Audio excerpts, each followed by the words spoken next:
देखो कभी भी है ना फेक स्टडी मत किया करो यार। फेक पढ़ाई, मम्मी पापा को दिखाना देखो मैं पढ़ रहा हूँ, देखो मैं पढ़ाई कर रहा हूँ। इससे है ना एट द एंड आपका ही नुकसान होगा। कभी सोच के देखना, आराम से तसल्ली से, कूल माइंड सोचना इस बात को कि अगर मैं दिखा रहा हूँ, मैं एक्टिंग कर रहा हूँ, देखो मैं एक्टिंग कर रहा हूँ, क्या इससे सच में कुछ फर्क पड़ रहा है? आपका टाइम पास तो हो रहा है। नमस्कार बच्चों, मैं सेफ Rohit Kumar, welcome to the channel dear topper we make toppers. So आज हम करेंगे human eye and colourful world की एनसीईआरटी एग्जाम्पलर।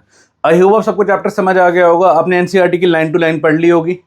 उसके बाद एक्स्ट्रा क्वेश्चंस करने के लिए आप बिल्कुल सही जगह और बिल्कुल सही चैनल पे आए हो, क्योंकि यहाँ पे हम पूरी डिटेल स्टडी करेंगे एग्जाम्पलर की। और आपको पता है या नहीं पता, बट एग्जाम्पलर से सेम टू सेम क्वेश्चन उठ के आ जाते हैं। कई बार ना पूरा पेपर टीचर इसी से बना देती है और बच्चा कहता है क्वेश्चन कहाँ से आया, क्योंकि बच्चा पूरी दुनिया की किताबें कर रहा होता है, XYZ सारी किताबें करेगा, बट ये नहीं करेगा। वो उसको पता है कि भाई और किताब करने से बड़ा, क्योंकि दोस्त ने बोला है वो किताब करने के लिए, वो खुद नहीं कर रहा, उसका दिमाग नहीं चल रहा, दोस्त ने बोला है, हमारी बात भी नहीं मान रहा, वो दोस्त ने बोला है, दोस्त को ज़्यादा एक्सपीरियंस है। नहीं, दोस्त ने बोला है भाई ये किताब कर ले, X किताब, और वो X किताब से तेरा रिजल्ट आ जाएगा, बट ये नहीं करेगा वो।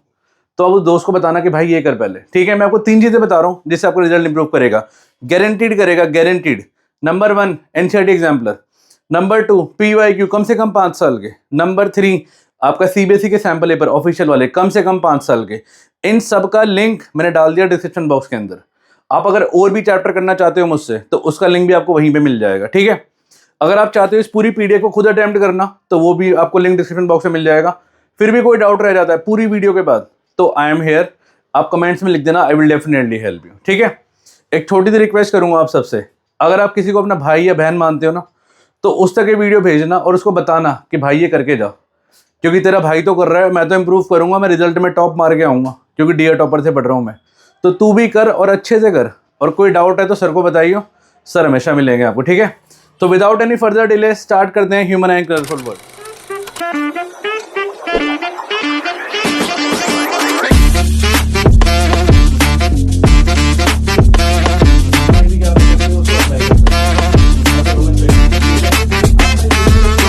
हाँ जी, स्टार्ट करते हैं क्वेश्चन नंबर 1 से। क्वेश्चन नंबर 1 कह रहे हैं a person can not see distinctly object cat beyond 2 metre.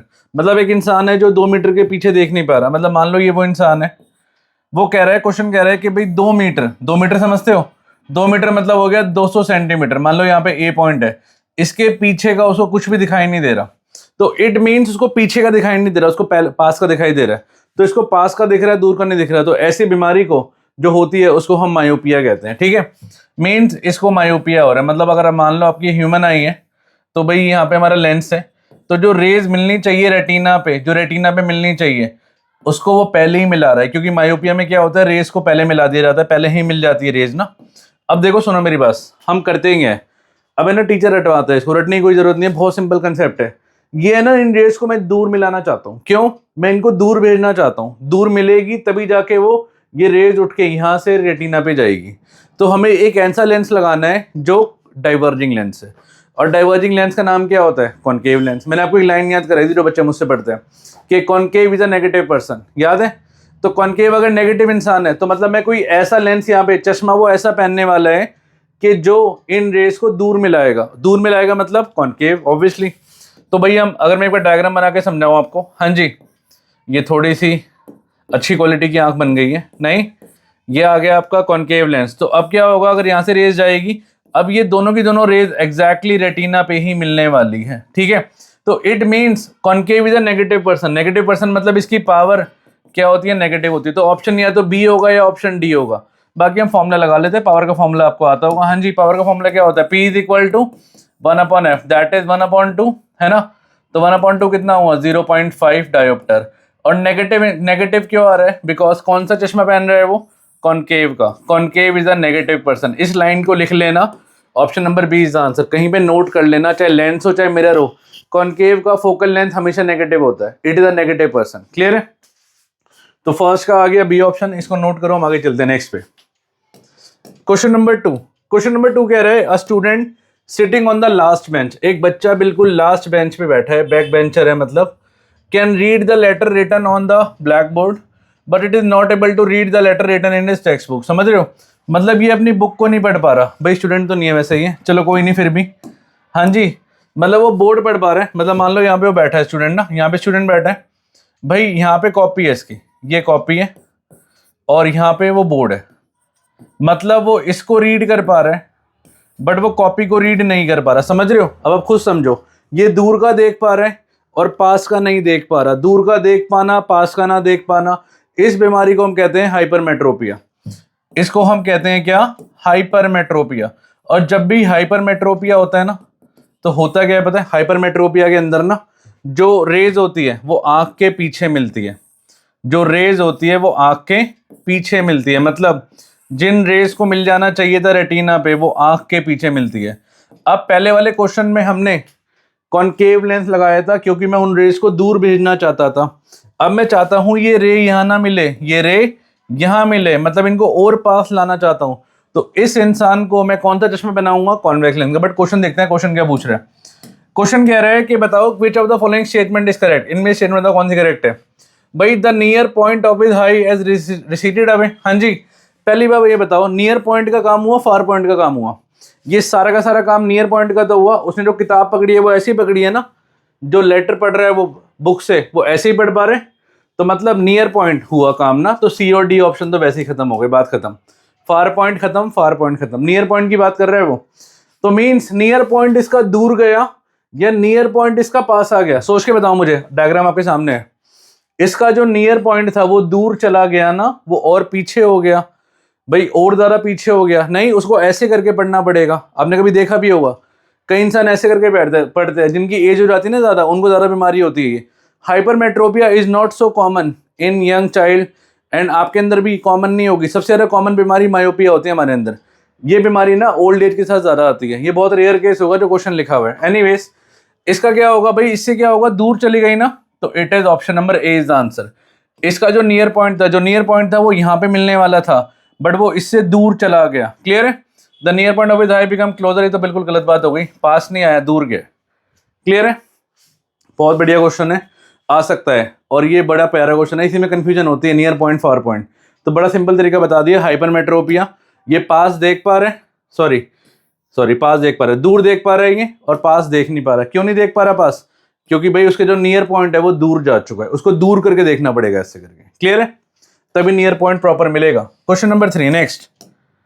Question number 3 कह रहा है, हाँ जी ये भी बड़ा प्यारा क्वेश्चन है। कह रहे एक प्रिज्म है एबीसी, कह रहे बीसी बेस है, बीसी बेस है, प्लेस इन डिफरेंट ओरिएंटेशन, अलग अलग तरीके से रखा गया है। पहले ऐसे रखा गया, फिर उसको उल्टा रखा गया, फिर ऐसे रखा गया। बेस बीसी है, फिर इसको ऐसे रखा गया। कह रहे a narrow beam of white light is incident on the prism as shown. एक व्हाइट लाइट निकाली गई, ये व्हाइट लाइट है, दिख ब्लू रही है बट है व्हाइट लाइट, क्योंकि व्हाइट दिखेगा नहीं ना इसमें। कह रहे in which of the following case after dispersion the third colour, तीसरा रंग, from the top blue sky, मतलब स्काई का होगा, दैट इज स्काई का होगा, मतलब कौन सा होगा? ब्लू होगा। क्वेश्चन की लैंग्वेज समझ लो, क्वेश्चन सेकंडों में होगा, सेकंडों में, कुछ भी नहीं है क्वेश्चन। कह रहे तीसरा colour from the top, from the top. अब अगर आप पहले डायग्राम को ध्यान से देखो, हाँ जी ये तो हमने क्लास में किया है। तो ये क्या होता है? ये है ना ऐसे करके, ये लाइक दिस, तो विब ग्योर बनता है ना, विब ग्योर, सीक्वेंस याद है? विब ग्योर। तो भाई third colour 1 2 3 from the top, third colour होना चाहिए। तो मतलब इसका मतलब अगर ये प्रिज्म उल्टा रखा होता तो ये उल्टा बनता ना वेब ग्योर। समझ आ रही है बात? भाई वेब ग्योर अभी ऐसे बन रहा है, from the top third colour मेरा येलो आ रहा है, दिखाई दे रहा होगा आपको। मैं चाहता हूँ थर्ड कलर वो कलर हो जो स्काई में दिखता है, स्काई में दिखता है मतलब ब्लू कलर हो। तो अगर मैं इस प्रिज्म को उल्टा रख दूं जो कि ये रखा हुआ है, तो मेरा third colour from the top blue होगा ना। तो मीन्स यहाँ तो ब्लू आ नहीं रहा टॉप से तो 1 2 3 येलो आ रहा है, तो ए ऑप्शन तो हो ही नहीं सकता, बात ही खत्म। फ्रॉम द टॉप क्या आ रहा है? येलो आ रहा है। अब अगर मैं उल्टा करूँ तो इस प्रिज्म को, अगर हम इस प्रिज्म को उल्टा करेंगे, हाँ जी, तो होगा क्या भाई? जैसे वेब ग्योर यहाँ बन रहा है, यहाँ पे वेब ग्योर ऐसे बनेगा, यस और नो? वेब ग्योर ऐसे बनेगा ना, क्योंकि ये रे जाएगी और क्या होगा, ये रे यहाँ पे जाके ऐसे इस तरह से बनाएगी, और from the top 1 2 3 third colour from the top देखो ब्लू आ रहा है। आ तो गया आंसर? यही तो बोला है उसने कि तीसरा कलर टॉप से, बिल्कुल टॉप से तीसरा कलर वो होना चाहिए जो स्काई में दिखता है। कौन सा दिखता है? Blue colour. तो option number B is the answer. Question ही खत्म हो गया, हो गया क्वेश्चन खत्म। देखो ये तो एक्स्ट्रा ऑप्शन दे रखे हैं ऐसे कंफ्यूज करने के लिए। बेस बीसी है, यहाँ से रे लेके जा रहा है, बताओ यहाँ से तो रे जा ही नहीं सकती ना, बेस कह रहा है बेस बीसी है, ठीक है। यहाँ पे एसी से जाएगी तो क्या होगा? यहाँ पे क्या ही होगा, या तो बेस है या तो। क्लियर है? तो option number B is the answer. भाई बहुत सिंपल है, या तो ए होगा या बी होगा। ए क्यों नहीं होगा मैंने बता दिया, क्योंकि फ्रॉम द टॉप येलो आ रहा है। और बी क्यों होगा, क्योंकि अगर मैं उल्टा कर दूं, देखो मैंने आपको आंसर यही दिखा दिया था, अगर ये उल्टा होता तो 1 2 3, तो आंसर उल्टा ही तो होगा इसका, मतलब इसको ऐसे ना रख के ऐसे रखेंगे, that is option number B. ठीक है, तो थर्ड का हो गया बी। आगे चलते हैं नेक्स्ट पे। हाँ जी, next question number 4। Question number 4 syllabus का पार्ट नहीं है, बट ना फिर भी कुछ प्री बोर्ड में मैंने देखा है टीचर फिर भी ना एग्जाम में डाल देती है, मुझे समझ नहीं आता क्यों, बट फिर भी देखो एक बार आप थोड़ा बहुत छोटा सा कंसेप्ट है मैं समझा देता हूँ। बोर्ड में आने के ना के बराबर चांस है, बट फिर भी प्री बोर्ड में कुछ बच्चों के आया हुआ है क्वेश्चन। कह रहा है एट नून, दिन के 12 बजे सन वाइट क्यों दिखाई देता है, क्योंकि रेंडिंग ऑफ सन टॉपिक है। देखो ध्यान से देखो, पहली बात हमारी जो अर्थ है वो प्रॉपर स्फेरिकल नहीं है, ठीक है। तो भाई सन का वाइट दिखना दिन के 12 बजे, क्या वजह है इसके पीछे। देखो मान लो दिन के 12 बजे, अगर मैं 12 बजे बोलूं तो भाई सन हमारा कहाँ होता है, सन हमारा एग्जैक्ट साइड पे होता है 12 o'clock पे, ठीक है। अब देखो अगर मैं बोलूं सन की, देखो 3 पोजीशन बताता हूं, position number A, position number B sun की, और पोजीशन नंबर सी। अब आप मुझे बताओ कि सबसे कम डिस्टेंस कब ट्रैवल करेगा। अगर हमारी अर्थ स्फेरिकल नहीं है, अगर ये एग लाइक स्ट्रक्चर है, तो आपको पता है ना ये वाला डिस्टेंस सबसे छोटा है, और यहाँ पे डिस्टेंस क्या होगा, ज़्यादा बड़ा होगा।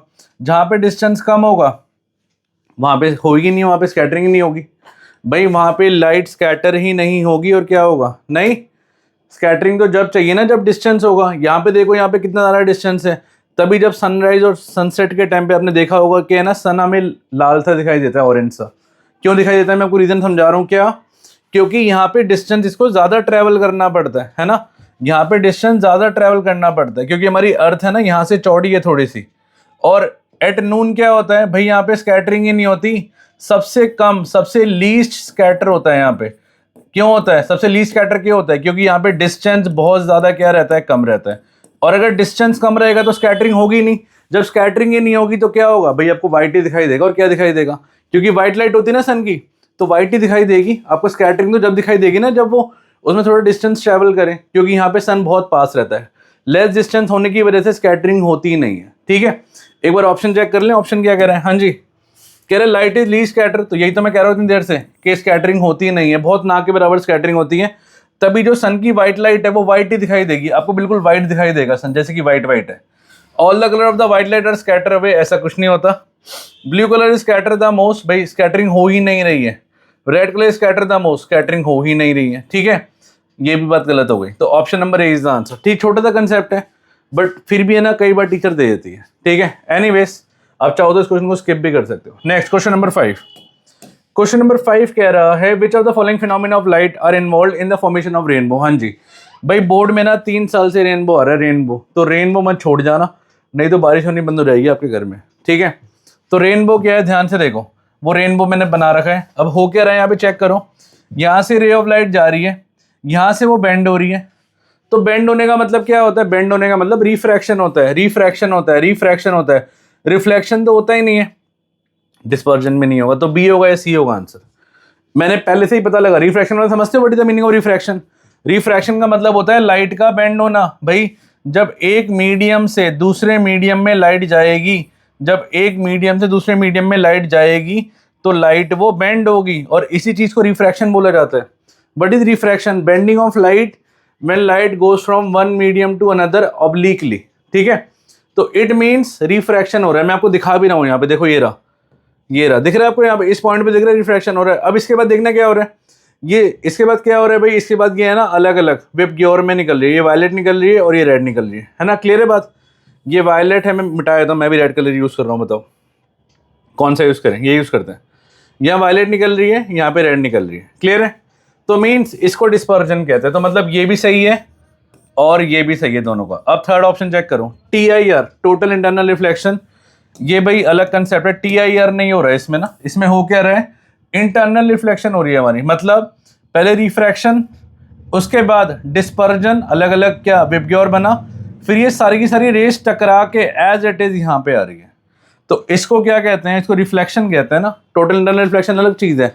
उसमें क्या होता है, उसमें वो रेज है ना वहाँ पे चली जाती है भाई, स्कैटर अवे हो जाती है। मतलब क्या होता है, जब एक मीडियम से दूसरे मीडियम में जाती है वो कंसेप्ट अलग है। यहाँ तो मीडियम ही नहीं बदल रहा, TIR अलग अलग मीडियम के लिए होता है। बट TIR आप नहीं पढ़ो क्योंकि 10th का पार्ट भी नहीं है TIR, ठीक है, वो बड़ी क्लासेस में पढ़ना। तो ऑप्शन नंबर बी नहीं होगा इसका क्योंकि TIR लिखा है, तो ऑप्शन नंबर सी होगा। देखो ए और डी तो मैंने वैसे ही काट दिया था। यहाँ पे क्या होगा, रिफ्रैक्शन, फिर डिस्पर्जन, भाई विबग्योर बना, फिर इंटरनल रिफ्लेक्शन, बात खत्म। क्लियर है, that is option number C is the answer. इसको नोट करो, हम आगे चलते हैं। Next question number 6, question number 6, हाँ जी, ट्विंकलिंग ऑफ स्टार। तो ऊपर हम देख के तारों को ऐसे क्यों कहते हैं दादाजी? ट्विंकलिंग ऑफ स्टार क्यों होता है? ट्विंकलिंग ऑफ स्टार इसलिए होता है क्योंकि, हाँ जी चलो बताओ जल्दी से, वीडियो को पॉज करो, कमेंट से बताओ जल्दी से, बी फास्ट, किसको आता है? क्यों होता है भाई? क्योंकि होता है वो रिफ्रैक्शन की वजह से। तो ऑप्शन ही खत्म हो गए सारे, क्योंकि रिफ्रैक्शन की वजह से होता है। डिस्पर्जन तो बात ही खत्म हो गई, डिस्पर्जन तो होता ही नहीं है इसमें। लाइट का स्कैटर भी नहीं होता, स्कैटरिंग तो ब्लू कलर दिखाई देता है। इंटरनल रिफ्लेक्शन भी नहीं होता है, तो वैसे ही ऑप्शन आगे देखते टिक कर दिया हमने। नहीं, मुझे लगा ऑप्शन डिफिकल्ट देगा, वैसे देखो पढ़ लेते ऑप्शन फिर भी। Dispersion of light by water droplet, भाई वाटर ड्रॉपलेट ऐसा कोई रोल नहीं है, ये छोड़ना है कि वहाँ पानी से डिस्पर्जन होगी। Refraction of light by different layer of varying refractive index, इस बात को समझते हैं, ध्यान से सुनना मेरी बात, ध्यान से सुनना। जैसे मान लो यहाँ पे अर्थ है और यहाँ पे स्टार है, ठीक है। अब होगा क्या, यहाँ पे ना अर्थ के पास एक है ना अलग डेंसिटी है, यहाँ अर्थ की अलग लेयर है, और यहाँ पे जो लाइट है यहाँ पे अलग लेयर है। अच्छा, अलग लेयर होने की समझ रहे हो, ये मीडियम अलग बन चुका है और ये मीडियम अलग बन चुका है। तो कई बार क्या होगा, कई बार वो मीडियम कई बार फेवर में करेगा और है ना प्रॉपर हमें ये ब्लिंक होता हुआ दिखाई देगा कि हाँ जी वो देखो चमक रहा है, वहाँ पे वो लाइट क्या कर रही है, वहाँ पे लाइट दिखाई दे रही है हमें, वो ट्विंकल कर रहा है। देखो यहाँ पे क्या होता है भाई, जब भी लाइट ऊपर से नीचे जाती है ना, तो वो टूवर्ड्स, ये याद रखना हमेशा, टूवर्ड्स नॉर्मल बैंड होती है, ठीक है। क्योंकि है ना ऊपर वाला मीडियम क्या होता है, ये होता है रेयर मीडियम, और ये वाला मीडियम क्या होता है, ये होता है डेंसर मीडियम। क्यों होता है? क्योंकि यहाँ पे डस्ट पार्टिकल्स होते हैं, यहाँ पे अलग डस्ट पार्टिकल होंगे, बीच में देख रहे हैं आपको कितने सारे मीडियम्स है। तो जैसे ही अलग अलग मीडियम होने का मतलब समझ रहे हो, अलग अलग इनका क्या होना, रिफ्रैक्टिव इंडेक्स होना। ग्लास का रिफ्रैक्टिव इंडेक्स अलग होता है और एयर का अलग होता है, डायमंड का अलग होता है। तो भाई अलग अलग रिफ्रैक्शन क्यों हो रही है? क्योंकि अलग अलग लेयर है, रिफ्रैक्टिव इंडेक्स के अलग अलग लेयर है, और अलग अलग लेयर है तो मीन्स सबका रिफ्रैक्टिव इंडेक्स भी क्या है, अलग अलग है। और यही वजह है कई बार हमें ना स्टार की पोजीशन अलग दिखाई देती है, और कई बार है ना स्टार बहुत ज़्यादा लाइट क्या करता है, उसको हम कहते हैं ट्विंकलिंग इफेक्ट कहते हैं। क्लियर है? तो ये है option number B is the answer. तो 6 का होगा बी। नोट करो, हम आगे चलते हैं, डिटेल में आगे आएगा, आई थिंक क्वेश्चन है ना आगे है, इसी PDF में आगे क्वेश्चन डिटेल में। क्वेश्चन नंबर 7, क्वेश्चन नंबर 7 कह रहे हैं the sky, clear sky appear blue. हाँ जी, स्काई ब्लू क्यों दिखाई देती है, इतनी ब्लू क्यों दिखाई देती है? क्योंकि blue light get absorb in the atmosphere, absorb होगी तो ब्लू कैसे दिखाई देगी, बात ही खत्म हो गई। अल्ट्रा वायलेट रेडिएशन और एब्जॉर्ब, अल्ट्रा वायलेट रेडिएशन का इससे क्या लेना देना, ठीक है। Violet and blue light get scatter more than light of all the colour by the atmosphere. हाँ जी, बिल्कुल सच बात है, 7 का सी होगा। Light of all the colour scatter more than the violet and blue by the atmosphere. कह रहे हैं कि बाकी कलर स्कैटर ज्यादा करेंगे ब्लू और वायलेट से, तो फिर भी तो ब्लू को दिखाई देगा, तो बात ही खत्म हो गई। देखो तो समझते जरा, ध्यान से सुनो। होता क्या है, जैसे मान लो मैं जिस रूम में खड़ा हूँ, वहां भी बहुत सारे क्या होंगे, डस्ट के पार्टिकल होंगे जो मुझे दिखाई नहीं दे रहे। और डस्ट का देखो, उनसे पूछो बेचारे दिल्ली वालों से, जहाँ पे AQI 700-800 पहुंचा हुआ है ना भाई, PM 2.5 700-800 पहुंचा हुआ है AQI, नहीं तो उनसे पूछो डस्ट का मतलब क्या होता है। तो भाई जब डस्ट बहुत सारा हो जाएगा इकट्ठा, तो बिल्कुल जो फाइन पार्टिकल होता है ना, इसको लिख लेना, NCERT में भी लिखा हुआ है, बिल्कुल फाइन पार्टिकल्स, बिल्कुल फाइन पार्टिकल्स वो कलर स्कैटर करते हैं। कौन सा कलर स्कैटर करते हैं? वो कलर स्कैटर करते हैं जिसकी वेवलेंथ कम होती है, जिसकी वेवलेंथ लेस होती है, दैट इज ब्लू कलर। बात खत्म हो गई। और यही इन्हीं लैंग्वेज को यूज करके आप आंसर भी लिखाना, बाई चांस एग्जाम में आ जाए तो फुल मार्क्स मिल जाएंगे आपको। वेरी फाइन पार्टिकल, बिल्कुल फाइन पार्टिकल, कौन सा कलर स्कैटर करेंगे? ब्लू कलर, क्योंकि ब्लू की वेवलेंथ क्या रहती है, बहुत ज्यादा कम रहती है। आप चाहो तो एज अ क्वेश्चन है 2-3 मार्क का, तो आप बना के इसको लिख भी सकते हो। क्लियर है? तो इसका आ चुका है option number C is the answer. Note करो, हम आगे चलते हैं नेक्स्ट पे। क्वेश्चन नंबर 8, क्वेश्चन नंबर 8 कह रहे हैं विच of the following statement is correct regarding propagation of light of different colour of white light in air. हाँ जी, मतलब propagation of light of different colour of white light in air, जैसे ही white light जाती है तो क्या होता है, दिख रहा है आपको, विबग्योर बनता है। जैसे प्रिज्म में जाएगी तो रेड लाइट, जैसे मान लो व्हाइट लाइट जा रही है, व्हाइट लाइट जा रही है, ठीक है, व्हाइट लाइट ही बना लेते हैं, ये व्हाइट लाइट जा रही है, रेड लाइट मूव फास्ट, अच्छा जी ऐसा कुछ है कि रेड लाइट आगे निकल गई या ब्लू लाइट आगे निकल गई, कभी देखा है आपने? हाँ जी, या all the colour of the white light move with the same speed, obviously सारी की सारी भाई, तभी तो व्हाइट लाइट बनेगी। एग्जैक्टली होता है क्या है, white light is a mixture of 7 colour, अगर एक भी कलर आगे पीछे चला गया तो व्हाइट लाइट दिखेगी नहीं आपको, समझ आ रही है बात? तो भाई जब व्हाइट लाइट जा रही है इट मीन्स इसमें सारे के सारे जो कलर है ना वेब गियर वाले, सारे के सारे एक साथ चल रहे हैं, सारे के सारे एक साथ चल रहे हैं। हाँ बस वो बात अलग है कि जैसे मान लो किसी मीडियम में चले गए, उसके बाद की बात अलग है, वो हम बाद में पढ़ेंगे, स्कैटरिंग वो अलग चीज़ है। मतलब all the colour of the white light move with the same speed, मतलब तभी वो व्हाइट लाइट दिख रही है। जब ये सारे के सारे कलर का कॉम्बिनेशन बनेगा तो व्हाइट लाइट दिखेगा, और व्हाइट लाइट सारी की सारी ऐसे ऐसे एक साथ जाएगी आगे, क्लियर है? एक साथ जाएगी। Yellow light move with the mean speed that, अभी तो एक्स्ट्रा ऑप्शन दे रखा है, ये भी बात गलत है, यही बात गलत है। Blue light move fast, red light move fast, blue light move fast, ऐसा कुछ नहीं है, क्लियर है? जब सारी कंबाइन होकर चलेगी तभी वो एक साथ, तभी वाइट दिखाई देगी, तो वाइट दिखाई ही नहीं देगी हमें। Next question number 9। Question number 9 कह रहे हैं the danger signal installed at the top of a building are red in colour. जो डेंजर सिग्नल है बिल्डिंग के टॉप पे लगाए जाते हैं वो लाल रंग के होते हैं। क्यों होते हैं भाई लाल रंग के? These can be easily seen from a distance because among all the colour red light, भाई हमें दूर से लाल रंग दिख जाता है ना, लाल रंग डेंजर के लिए काम आता है। बहुत ज़्यादा आगे जाके हमें पता है रोड क्लोज है तो वो लाल रंग लगा देगा। तो रेड कलर की क्या खास चीज़ है, मैं आपको बड़ी सिंपल सी चीज़ लिखवा देता हूँ, आपको ना ब्लू और रेड में कभी दिक्कत ही नहीं होगी। ध्यान से सुनो मेरी बात। जैसे मान लो अगर ये प्रिज्म है, ये वाइट लाइट गई, ठीक है, तो होगा क्या, ये वेब ग्योर बनाएगा? नहीं, ये बनाएगा वेब ग्योर, वेब ग्योर बनाएगा। तो देखो होता क्या है, इसका जो इंसिडेंट एंगल है, इसका जो इंसिडेंट एंगल है, इसमें रेड का छोटा एंगल है, और ब्लू देखो वायलेट इंडिगो तो दिखाई नहीं देते क्योंकि ये दोनों स्कैटर अवे हो जाते हैं, इनकी वेवलेंथ इतनी कम होती है कि ना के बराबर दिखते हैं ये। तो भाई इन दोनों का कंपैरिजन लिखते थे क्योंकि यही दो क्वेश्चन पूछता है, एक में लिख लेते हैं रेड का और एक लिख लेते हैं ब्लू का। रेड का थीटा, थीटा बोल दूं, थीटा कम है, इसका थीटा ज़्यादा है, एंगल ज़्यादा है। जिसका थीटा कम होता है वो स्कैटर भी कम करता है, फैलेगा कम, और ये स्कैटर ज़्यादा करेगा, ये फैलेगा ज़्यादा। और जो स्कैटर कम करेगा वो बहुत दूर तक जाएगा, उसकी वेवलेंथ बहुत ज़्यादा होगी, वेवलेंथ, वो उसकी वेवलेंथ बहुत ज़्यादा होगी और इसकी वेवलेंथ कम होगी। लो मैंने आपको ना 2 क्वेश्चन बना के दे दिए, अब 2 नंबर का है, 3 नंबर का है, MCQ है, आपको सारा आता है, बात खत्म, ठीक है? अब बना के लिखा हो ना, मैंने आपको लैंग्वेज दे दी भाई, red colour is least scattered by prism, therefore it has more wavelength, तो it will cover a large distance, so therefore बहुत दूर से हमें लाल रंग दिखाई दे जाता है। Blue colour is most scattered by prism, therefore it will cover less distance and it will scatter away, ठीक है, फैल जाता है सारा का सारा ना। These can be easily some from distance, तो भाई क्यों? क्योंकि रेड लाइट मैंने बताया ना, रेड लाइट स्कैटर ना के बराबर करती है, ना के बराबर स्कैटर करती नहीं है। Is scattered the least by smoke और फॉग, बिल्कुल सच बात है, इज स्कैटर द मोस्ट, अभी तो बताया मैंने, रेड लाइट स्कैटर नहीं करती। इसको लिख लेना कहीं भी कॉपी में, बहुत इंपॉर्टेंट चीज़ है। MCQ मतलब ये नहीं होता कि देखो टिक करो, उसके पीछे कंसेप्ट समझो कि कंसेप्ट क्या है। अच्छा, red light absorb the most by, भाई एब्जॉर्ब तो करता ही नहीं है। अब कभी नोटिस करना जब फॉग स्मॉग हो रहा हो तब आपको लाल बत्ती दिखाई देगी, रेड दिखाई देगा, और जब ऊपर से हेलीकॉप्टर उतर रहे होते हैं ना तो इतना डेंस एटमॉस्फेयर होता है तो उनको लाल रंग दिखना चाहिए, पता लग रहा है बिल्डिंग में ठोक दे सीधा, नहीं। अच्छा, move fastest in the air, ऐसा कुछ नहीं है, तो option number B is the answer, इसको नोट करो, बी होगा इसका आंसर, क्लियर है? मैंने आपको ब्लू का ही बता दिया कंपैरिजन, इसको नोट करो, हम आगे चलते हैं। हाँ जी, नेक्स्ट क्वेश्चन नंबर 10, देखो ये भी आउट ऑफ सिलेबस क्वेश्चन है, बट फिर भी ना कई बार टीचर है ना प्री बोर्ड या हाफ ईयरली में दे दिया तो एक बार कर लेते हैं। कह रहे कौन सा फिनोमेना कंट्रीब्यूट करता है significantly to the reddish appearance of the sun.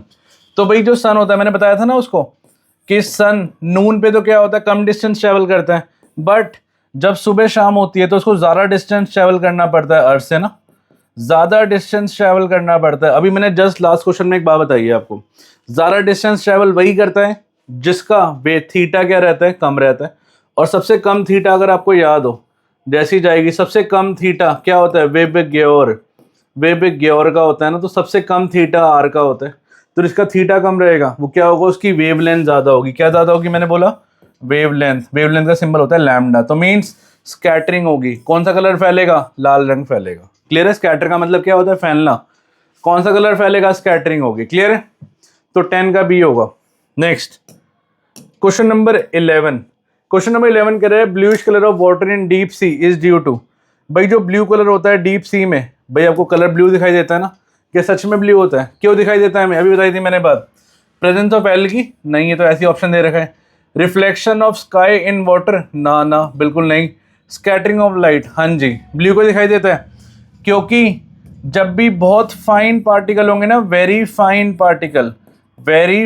Particle, याद रखना एक बात, बहुत ज़्यादा फाइन पार्टिकल आपको ब्लू कलर स्कैटर करवाएंगे। अभी मैंने आपको बताया था इसके बारे में, फिर से वही आ रहा है, क्योंकि ब्लू का क्या होता है, ब्लू का थीटा कम होता है, सॉरी थीटा कम कह रहा हूँ, ब्लू का थीटा ज़्यादा होता है। अगर थीटा ज़्यादा होगा तो मीन्स इसकी जो वेवलेंथ होगी लैम्डा कम होगा। वेवलेंथ समझते हो? वेवलेंथ मतलब वो कितना दूर जा पा रहा है, तो वेवलेंथ अगर कम होगी इसकी तो इट मीन्स और स्कैटर ज़्यादा करेगा ये।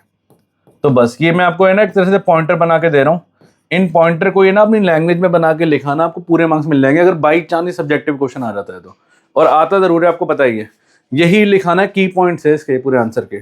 जो बिल्कुल फाइन पार्टिकल होंगे जैसे कि डस्ट पार्टिकल हो गए, स्मोक पार्टिकल हो गए, जो हमें दिखाई नहीं देते, वो ज़्यादातर कौन सा कलर स्कैटर करेंगे? Blue colour. ठीक है, तो यही वजह है स्कैटरिंग सबसे ज़्यादा किसकी होती है वहाँ पे डीप सी में, किसकी होती है? ब्लू कलर की होती है। Absorption of light by the sea, तो ऐसी ऑप्शन दे रखा है। Absorption of light by the sea क्या होता है? एब्जॉर्ब कहाँ कर रहा है वो, क्लियर है? तो 11 का होगा सी। नेक्स्ट करो क्वेश्चन नंबर 12। क्वेश्चन नंबर 12 कह रहा है when light ray enter the eye, जैसे ही लाइट रे एंटर करती है आई में तो मोस्ट ऑफ द रिफ्रैक्शन कहाँ पे होता है? हाँ जी चलो मुझे बता दो, बता सकते हो ऑप्शन में क्या होगा आंसर इसका? देखो ध्यान से देखो, जैसे ही लाइट रे एंटर कर रही है, ध्यान से देखो इस चीज़ को, जैसे ही लाइट रे एंटर कर रही है तो रिफ्रैक्शन कहाँ हो रहा है उसके? हाँ जी ये यहाँ पे हो रहा है ना, इस साइड पे हो रहा है, इस साइड पे। इसको बोलते क्या है? आपको लेबलिंग याद होनी चाहिए। इसको क्या बोला जाता है?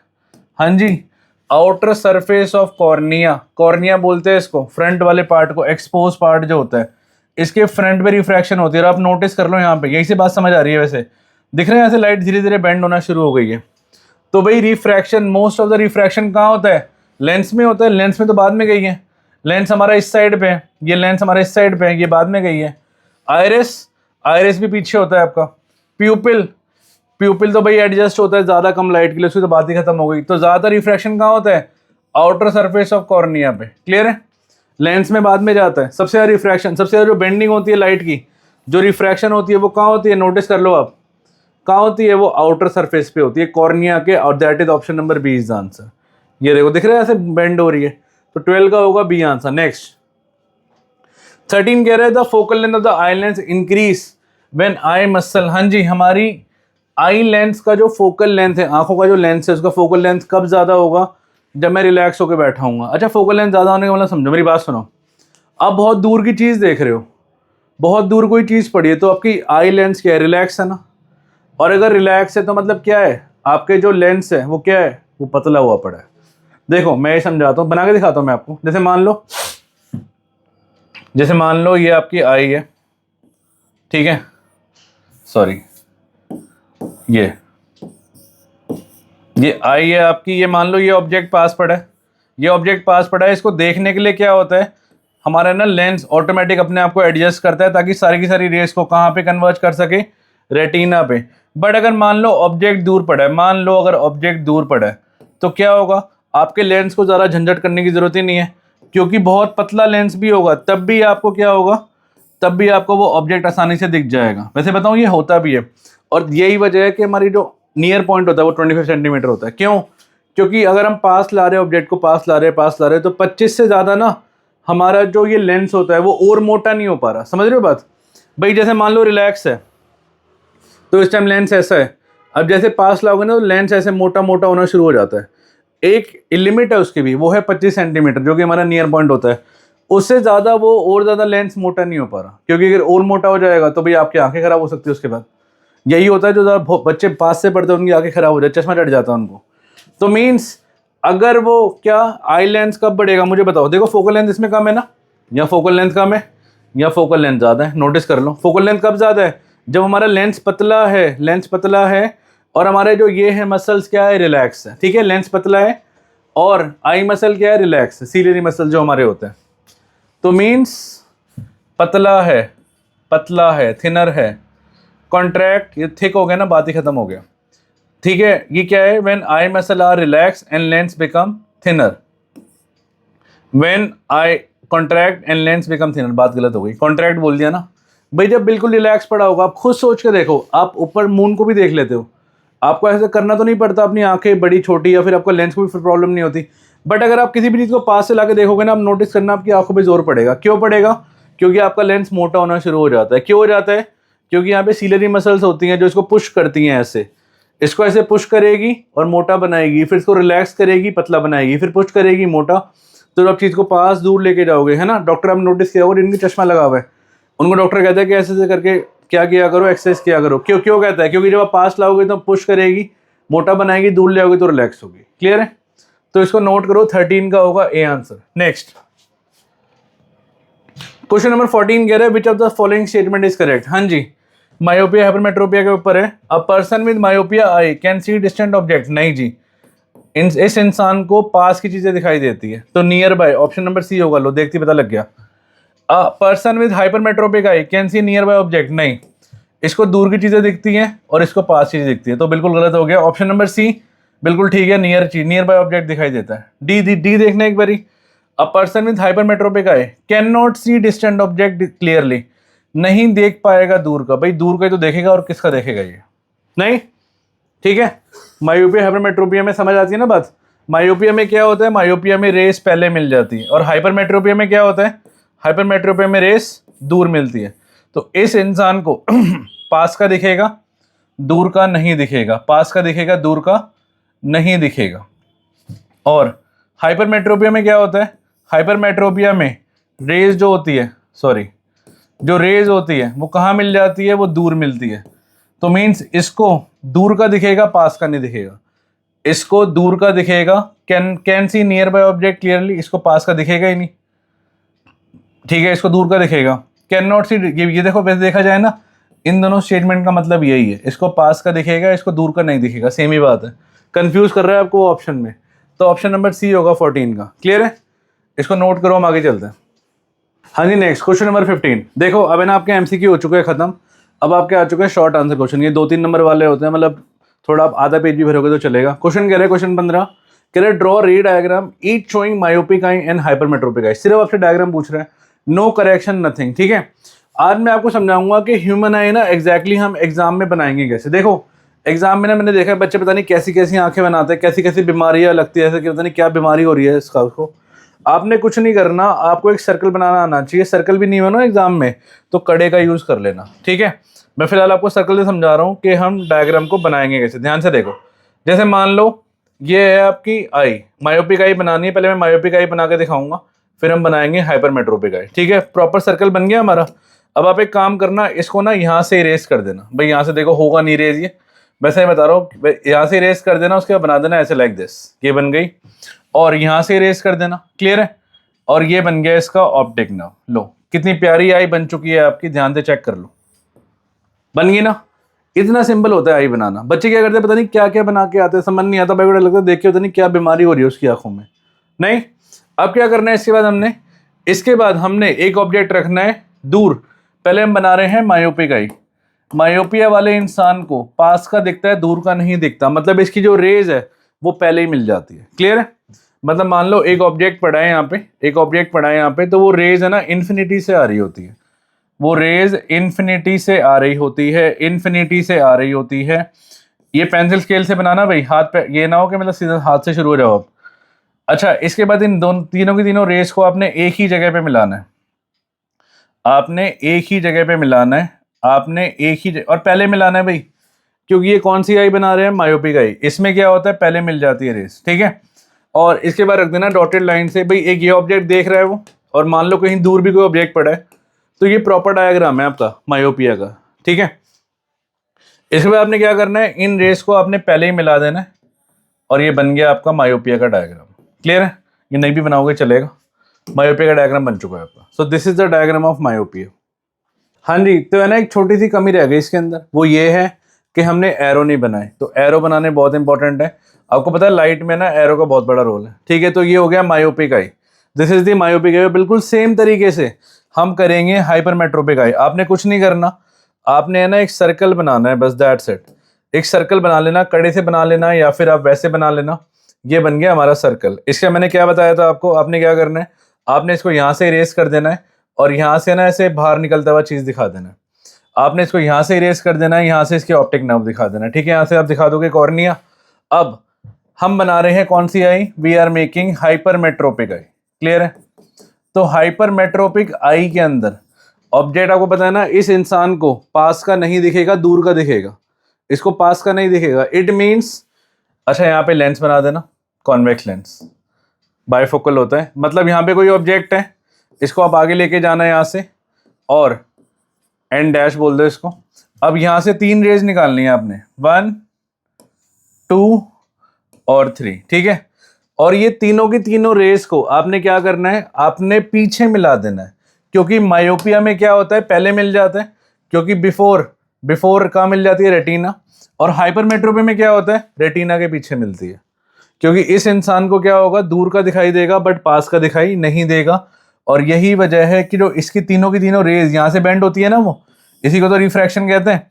यहाँ से बेंड होगी और तीनों की तीनों रेज पीछे मिलेगी, बिहाइंड रेटिना। क्लियर है। ये एरो एरो एरो, ये एरो, ये आ गया, हो गई बात खत्म, ये बन चुका है। इसमें पहले मिलेगी तो ये देखो कि क्या प्यारा डायग्राम बना है। एग्जाम में इस चीज को फॉलो करना, मेरी इस बात को, ठीक है। यहाँ से इरेज कर देना इस पार्ट को और यहाँ से इस पार्ट को इरेज कर देना, परफेक्ट आपकी ह्यूमन आई बनेगी। बच्चे टेढ़ी मेढ़ी बनाते हैं हाथों से ऐसे करके, पता नहीं कैसे कैसे करके, उसमें 0 मिलता है बच्चों को। क्लियर है।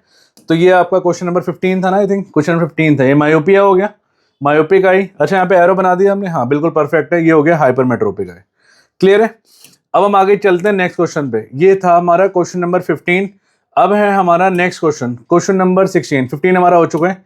16 कह रहे हैं, a student is sitting at the back of the classroom. एक बच्चा ना क्लास के पीछे बैठा है, and can not read clearly the letter written on the black board. मतलब वो पीछे बैठ के बोर्ड नहीं पढ़ पा रहा और पास बैठ के बोर्ड पढ़ पाएगा ऑब्वियसली। बताओ क्या डॉक्टर देगा उसको एडवाइस, और डायग्राम बना दो करेक्शन का। तो भाई पहले जरा समझते हैं बीमारी कौन सी है। हाँ जी, मतलब मान लो ये है बोर्ड, ये बोर्ड है जहाँ से उसको पढ़ना है, और यहाँ पे वो बच्चा बैठा है पीछे, ठीक है, स्टूडेंट है ये एस लिख दो, स्टूडेंट है एस। क्लियर है। मतलब can not read the clearly letter written on the black board, मतलब यहाँ से लेके यहाँ पे वो देख नहीं पा रहा, मतलब उसको दूर का नहीं दिख रहा। समझ रहे हो। अगर फर्स्ट डेस्क बैठे तो मैं कहता पास का नहीं दिख रहा, इसको दूर का नहीं दिख रहा। जिसको दूर का नहीं दिखता और पास का दिखता है, ठीक है, उसको हम क्या, अच्छा written on the black board, तो इसको हम कहते हैं मायोपिया। अभी तो बताई थी बात, जिसको पास का दिखेगा दूर का नहीं दिखेगा उसको हम क्या कहते हैं, मायोपिया। और मायोपिया को ठीक करने के लिए कौन सा लेंस लगाना पड़ेगा, हमें लगाना पड़ेगा कॉनकेव लेंस। क्लियर है। और देखो इस डायग्राम के अंदर जो हम बनाने वाले हैं, इस डायग्राम के अंदर हमेशा हमें ना तीनों डायग्राम बनाने हैं, ठीक है। ये बात ही बहुत इंपॉर्टेंट है, ये बात आपको शायद पता है नहीं पता, तीनों डायग्राम बनाने पड़ेंगे हमें इसके अंदर। एक नॉर्मल आई, एक मायोपिक आई, और तीसरा करेक्शन। वो पूछे या ना पूछे आपको बनाना है यार, बनाना है मीन्स बनाना है, ठीक है। तो क्या एडवाइस देगा डॉक्टर, एडवाइस क्या देगा डॉक्टर, ये बोलेगा कि भाई कॉनकेव लेंस का चश्मा पहन ले ऑफ सूटेबल पावर, ठीक है, क्योंकि ये रेस को मैं दूर में लाना चाहता हूं। तो सबसे पहले हम बनाते हैं कौन सी आई, यही बनाया था, इजी हो जाएगा। क्वेश्चन नंबर 16 है हमारा, ये है ना, 16 नंबर है। तो पहले नॉर्मल आई बनाते हैं। तो मतलब नॉर्मल आई क्या होती है हमारी, हाँ जी ट्रिक याद है, हमने कुछ नहीं करना, सॉरी हमने कुछ नहीं करना, हमने एक सर्कल बना देना है, दैट्स इट। इस सर्कल के यहाँ पे हमने ये बाहर की तरफ ओले, सॉरी हमने क्या करना है, यहाँ पे बाहर की तरफ निकाल देना है और यहाँ पे ऐसे ऑप्टिक नर्व, लो हो गया। यहाँ पे आप लगाओगे कॉन्वेक्स लेंस, ये ऑब्जेक्ट रखोगे आप, ये ऑब्जेक्ट से रेज आ रही है और ये प्रॉपर रेटिना पे मिल रही है, ये आपकी नॉर्मल आई हो गई, ठीक है, ये हो गई आपकी नॉर्मल आई, ठीक है। अब उस बच्चे की जो बीमारी हो रही है, ये हो रही है मायोपिया, ये हो गई मायोपिक आई। क्लियर है। अब जो डायग्राम पूछ रहा है आपसे, एग्जैक्टली जो पूछा जा रहा है वो पूछा जा रहा है करेक्शन का, कि मुझे बताओ करेक्ट कैसे करेंगे। तो करेक्ट कैसे करेंगे, आपने कुछ नहीं करना, आपने इसके यहाँ पे ना बिल्कुल सेम डायग्राम बनेगा करेक्शन का, यहाँ पे कॉन्वेक्स लेंस लगा देना, concave lens, sorry concave lens of suitable power. मैं कॉनकेव लेंस क्यों कह रहा हूँ, ध्यान से सुनना मेरी बात, क्योंकि मैं चाहता हूँ ये रेज है ना पीछे जाके मिले जरूर, बट ये मैं चाहता हूँ कि रेज है ना बिल्कुल कहाँ मिले, रेटिना पे मिले। और यही वजह होती है कि कोई सा भी चश्मा किसी के भी नहीं लग सकता, हर किसी की पावर अलग अलग क्यों होती है, क्योंकि अगर मान लो पावर जैसे मान लो 2 होगी तो यहाँ मिलाएगा, 3 होगी तो यहाँ मिलाएगा, 5 होगी तो यहाँ मिलाएगा, तो हर किसी की पावर अलग अलग होती है ना, क्योंकि हर किसी की जो डाइवर्जिंग प्रॉपर्टी है वो अलग अलग है, ठीक है। अब हम बनाते हैं करेक्शन, ध्यान से देखो, बिल्कुल सेम डायग्राम बनेगा करेक्शन के अंदर जो आपका मायोपिक आई का है, क्लियर है। हम क्या करेंगे, पहले एक सर्कल बनाएंगे, ठीक है, बिल्कुल सेम डायग्राम बनाएंगे पहले हम। तो ये बन गई आपकी, ये बन गई आपकी कौन सी आई, मायोपिक आई। यहाँ से इरेज कर देना, ये लेंस बन गया, यहाँ से बन गया आपका ऑप्टिक नाम, क्लियर है। तो यहाँ से तीन हमने बताया ना, 3, 1, 2 और 3, क्लियर है। इसके बाद इन तीनों को कन्वर्ज करा के, बट यहाँ पे हमने देखो पहले मिला दिया, यहाँ पे जो हम मिलाएंगे, यहाँ पे हम तीनों के तीनों को कहाँ मिला देंगे, यहाँ मिला देंगे, ठीक है। और बीच में मैंने बताया ना, बीच में क्या रख देंगे, बीच में रख देंगे हम कॉनकेव लेंस, कॉनकेव लेंस रख देंगे। और यहाँ पे हम रखेंगे ऑब्जेक्ट, क्लियर है। यहाँ पे एरो नहीं बनाया, एरो बनाना बहुत इंपॉर्टेंट है। अब यहाँ पे ध्यान से देखो, यहाँ पे ना एक इस ऑब्जेक्ट से ऐसे रेज भी निकालेंगे लाइक दिस, और क्योंकि यहाँ से बेंड होके वो सीधे निकल जाएगी लाइक दिस, क्लियर है। एरो बना देना, एरो बनाना बहुत इंपॉर्टेंट है। तो भाई कौन सा लेंस लगाया हमने, कॉनकेव लेंस। अगर आपसे पूछे क्वेश्चन नंबर 16 में कि डॉक्टर क्या एडवाइस देगा, doctor advises to use concave lens of suitable power, ये लिख देना, ये नहीं कोई सा भी, ऑफ सुटेबल पावर। डॉक्टर ये बोलेगा कि भाई चश्मा पहनो आप और प्रॉपर एक सूटेबल पावर का, ताकि रेज एग्जैक्टली कहाँ मिले, रेटिना पे मिले और आपको सही से दिखाई दे, क्लियर है। तो ये है क्वेश्चन नंबर 16, इसको नोट करो, हम आगे चलते हैं नेक्स्ट पे। हाँ जी, नेक्स्ट क्वेश्चन नंबर 17 कह रहा है, how are we able to see near by and also the distant object clearly. हम पास की चीज और दूर की चीज को आसानी से क्यों देख पाते हैं, क्योंकि भाई हमारी जो फोकल लेंथ है ना वो चेंज हो रही होती है। और इस फिनोमिना को याद है हम क्या कहते थे, we call it power of accommodation, है ना। तो भाई आंसर हम इसी में से लिखते हैं, क्वेश्चन में से ना, वी कैन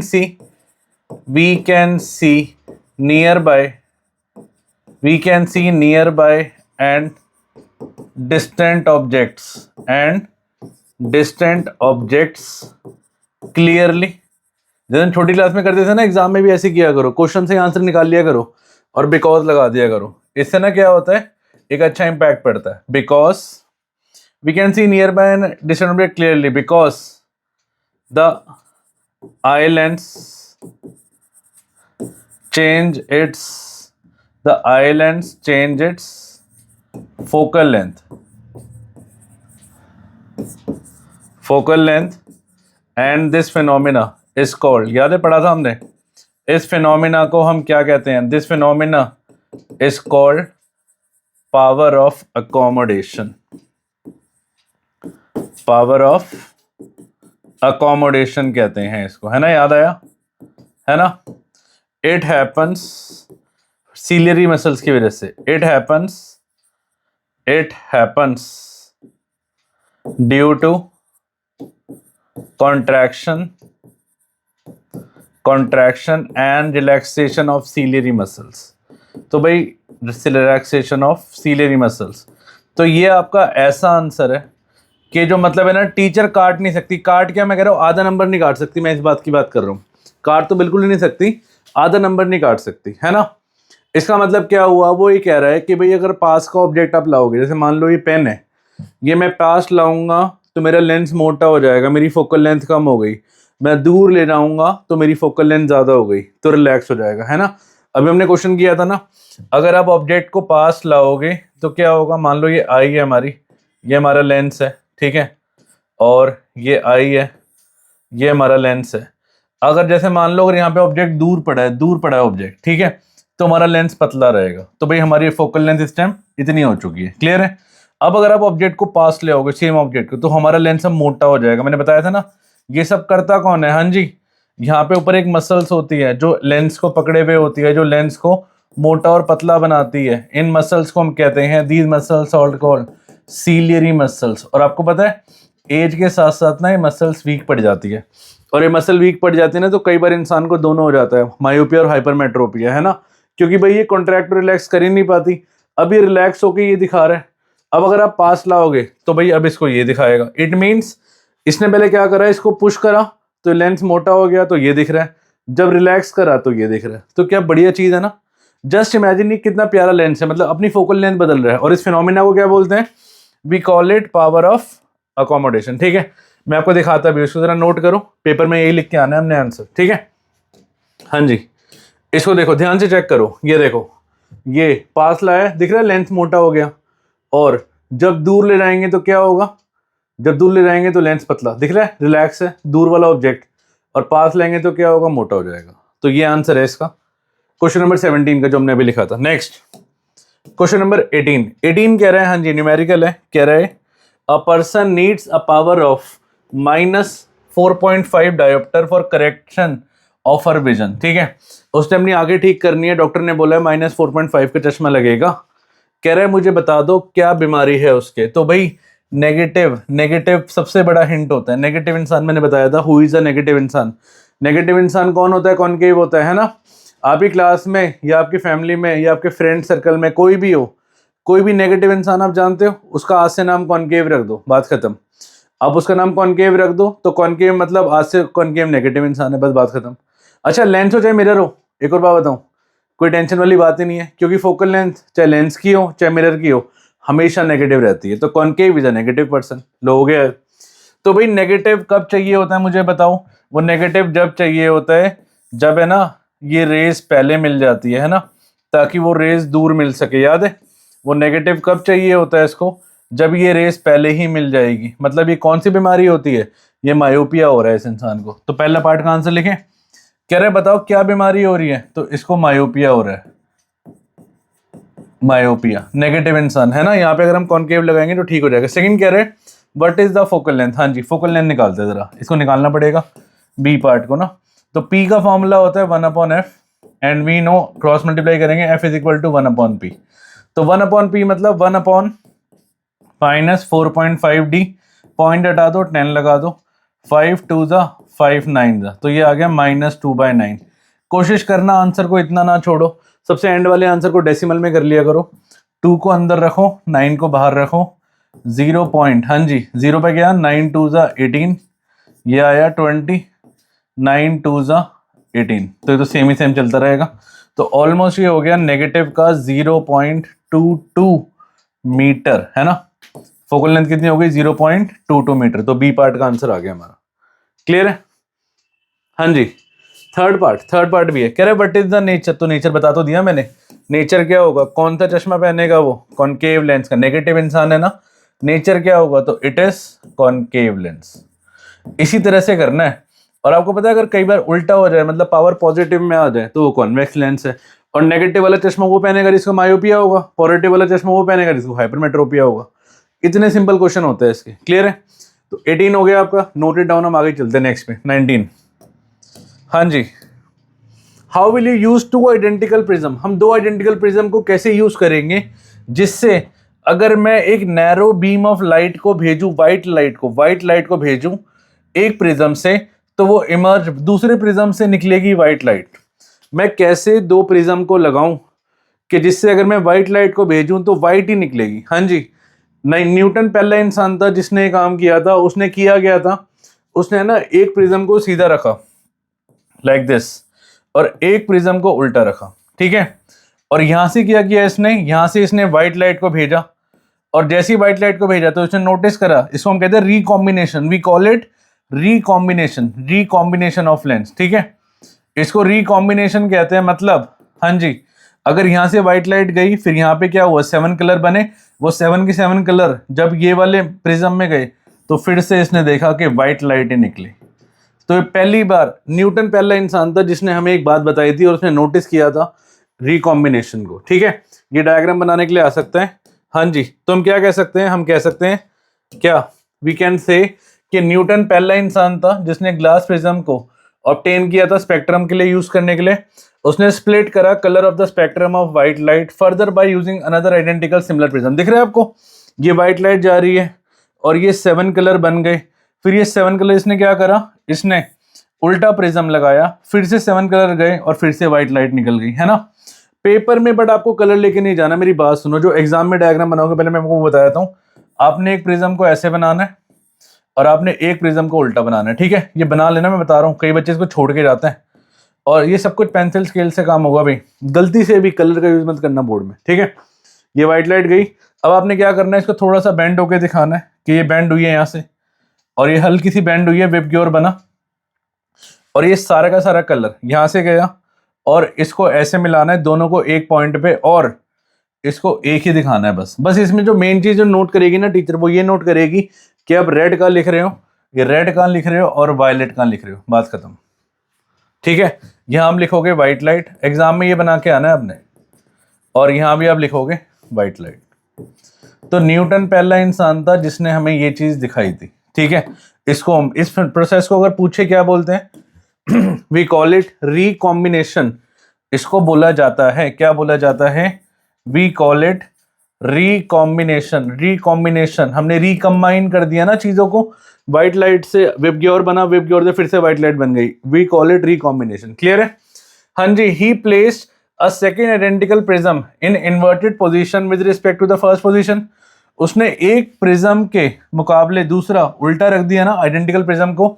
इससे क्या हुआ, इससे अलाउ हुआ सारा का सारा जो कलर था स्पेक्ट्रम का वो पास करा सेकंड प्रिज्म से। मतलब भाई यहां से पहले व्हाइट लाइट गई, फिर स्पेक्ट्रम बना, वेब ग्योर बना, वेब ग्योर का सारा कलर किस में गया, दूसरे प्रिज्म में गया। ये फर्स्ट प्रिज्म था और ये सेकंड प्रिज्म था, एक को सीधा रखा एक को उल्टा रखा।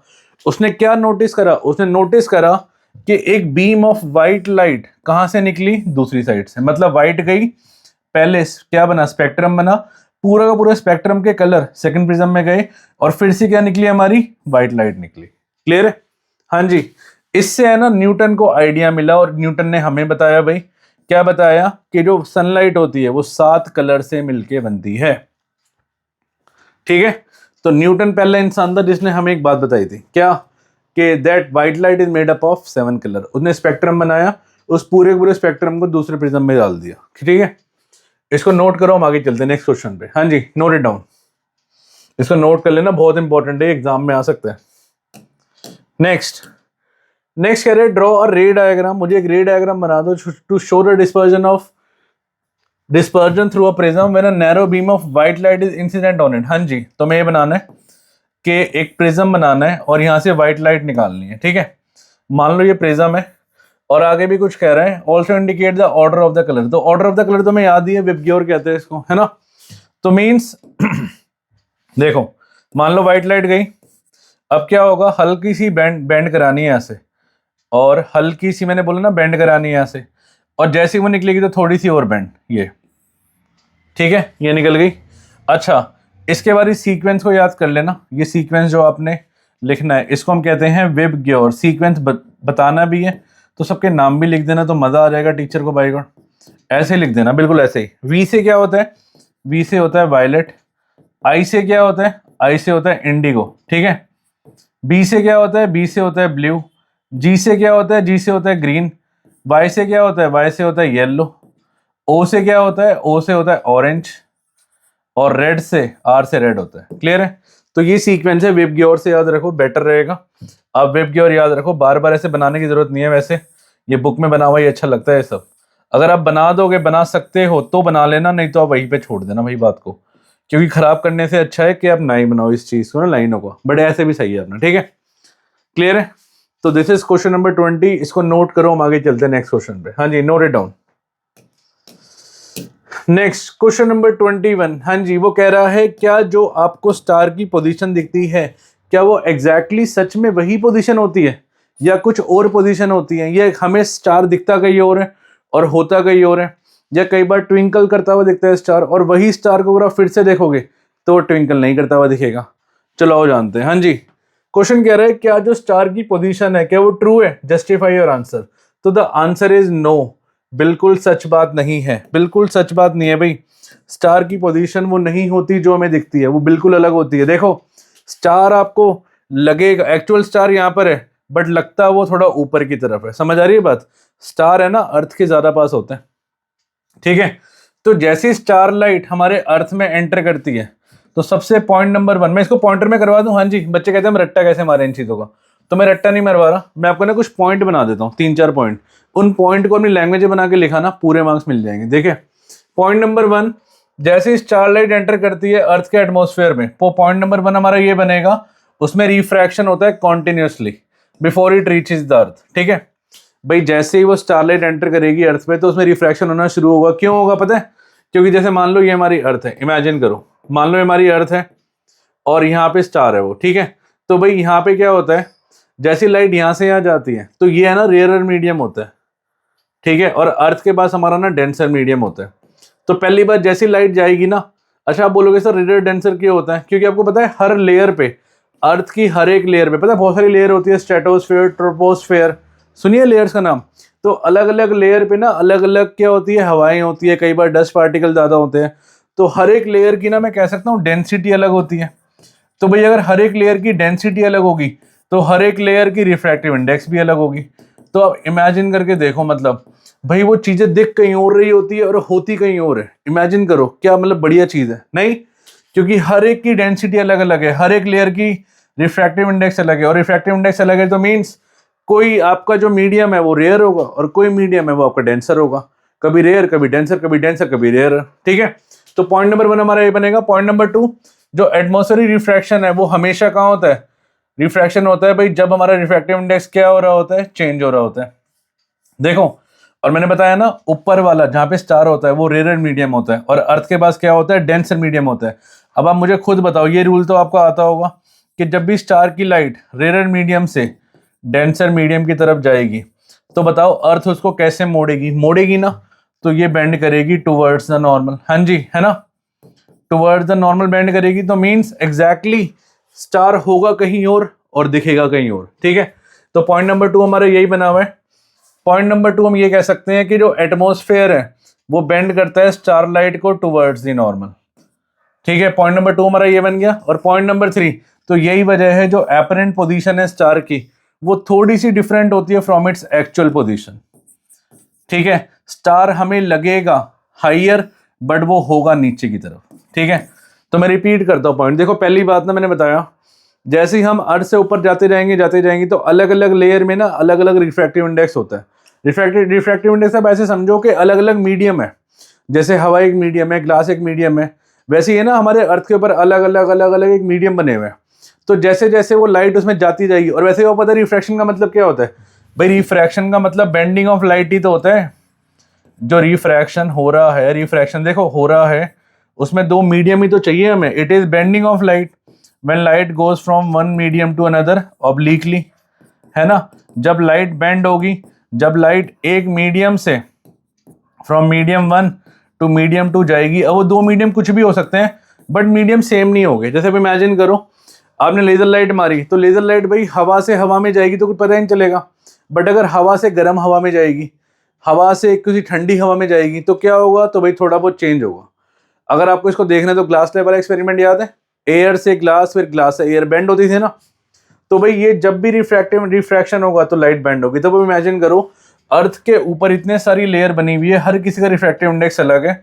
तो पॉइंट नंबर 1 यही बनेगा कि रिफ्रैक्शन होता है, ठीक है। मैं पॉइंटर दे रहा हूँ, रटना नहीं है, पॉइंटर को बना के लिखाना, मैं आपको वर्ड दे रहा हूँ main refraction. Point number 2, atmosphere bend करता है स्टार लाइट को टुवर्ड द नॉर्मल, ये मैंने बता दिया क्योंकि अर्थ के पास अपना डेंस एटमॉस्फेयर होता है। पॉइंट नंबर 3, एपरेंट पोजीशन जो है वो क्या करेगा, अलग होगी from it actual position. Star हमें लगेगा ऊपर बट होगा वो नीचे। और इसके बाद अगर ये बना है, ओ माय गॉड, टीचर आपका फैन हो गया भाई, फैन हो चुका है वो, फैन पूरे नंबर देने वाला है आपको। इसके बाद गारंटी दे रहा हूँ इस चीज़ की। यहाँ पे आग बना देना, यहाँ पे ऐसे दिखा देना एक्चुअल पोजीशन, यहाँ पे डॉटेड लाइन से एपरेंट पोजीशन, बात खत्म। एपरेंट वाली ऊपर रखना, याद रखना। आपको लगता है स्टार ऊपर है बट वो होता नीचे की तरफ है, ठीक है। तो ये इस रूल को याद रखना कि जब भी, अच्छा वैसे पता लगी गई होगी बात, स्टार पे रेयर डेंसर, तो जब भी लाइट हमारी तरफ आएगी तो वो हमेशा कहाँ बेंड होगी, it will bend towards the normal. Clear है, तो इसको नोट करो, हम आगे चलते हैं, ठीक है। हाँ जी, नेक्स्ट क्वेश्चन नंबर 22 कह रहे हैं, मोस्ट फेमस क्वेश्चन है, कह रहे हैं why do we see a rainbow after a rainfall. हाँ जी, जब भी रेनफॉल होती है हमें रेनबो दिखाई देता है। देखो रेनबो का मतलब होता है 7 कलर, 7 कलर मतलब कब निकलेगा, वेबग्योर हो गया ना, मतलब जब भी एक प्रिज्म होगा और प्रिज्म में से जैसी व्हाइट लाइट जाएगी। अब इस फिनोमिना के अंदर प्रिज्म कौन है, प्रिज्म है आपका वाटर ड्रॉपलेट, और व्हाइट लाइट आपको पता ही है सन की लाइट क्या होती है, व्हाइट लाइट ही होती है। White light is a mixture of 7 colours, ठीक है। हाँ जी, तो जैसे ही वो प्रिज्म मतलब रेन ड्रॉप में व्हाइट लाइट जाएगी तो आपको रेनबो फॉर्म होगा। तो मतलब बारिश के बाद तभी रेनबो फॉर्म होता है। क्यों, क्योंकि जो छोटे छोटे जो ड्रॉप्स होते हैं दे एक्ट लाइक वो प्रिज्म की तरह काम करते हैं, और जैसे ही उनमें सन की लाइट जो कि व्हाइट लाइट होती है वो निकलती है तो क्या होता है, हमें डिस्पर्जन दैट इज 7 कलर दिखता है जिसको हम रेनबो कहते हैं, ठीक है।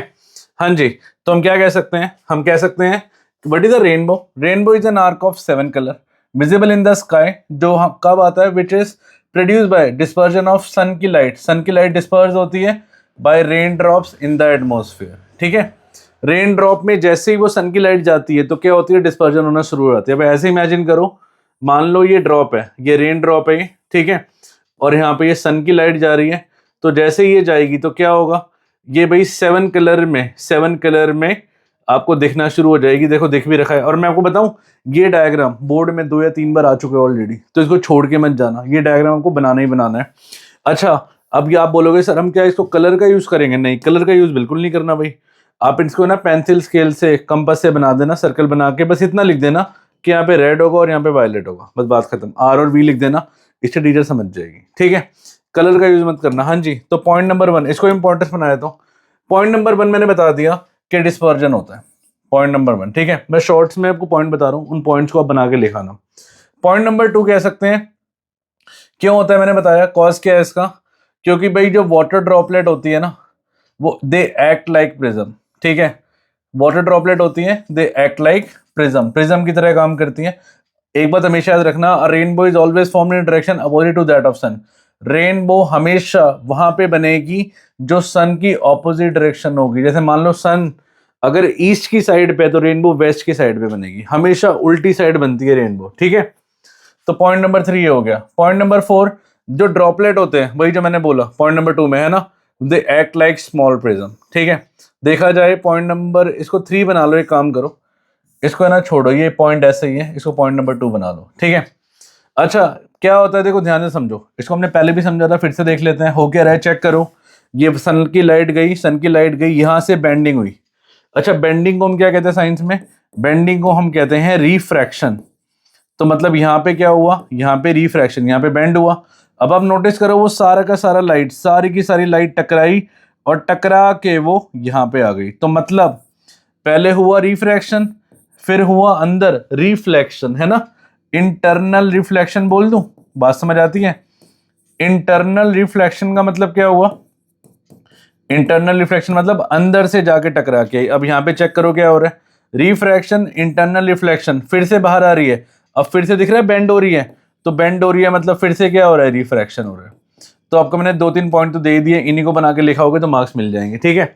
मैं क्या कह रहा हूँ, मैं ये कह रहा हूँ कि भाई कि पहले हुआ रिफ्रैक्शन, जब वो गई, फिर अंदर से क्या हुआ, इंटरनल रिफ्लेक्शन, फिर जब वो बाहर निकली तो फिर से क्या हुआ, रिफ्रैक्शन, ठीक है।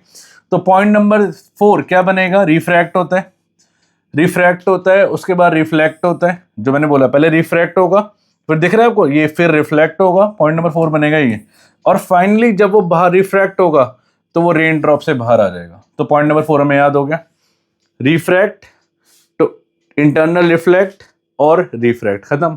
जब वो एंटर करेगा तो रिफ्रैक्ट, अंदर जाएगा तो रिफ्लेक्ट, बाहर आएगा तो रिफ्रैक्ट। तो रिफ्रैक्ट, रिफ्लेक्ट और रिफ्रैक्ट, तो ये 3 पॉइंट याद रखने। जो चौथा हो गया, due to dispersion of internal light in the internal reflection, भाई अंदर क्या होता है, पॉइंट नंबर 5 लिख देना, ये भी क्या होता है, इंटरनल लाइट डिस्पर्जन ऑफ, अंदर की लाइट को डिस्पर्जन होती है और अंदर रिफ्लेक्शन होता है।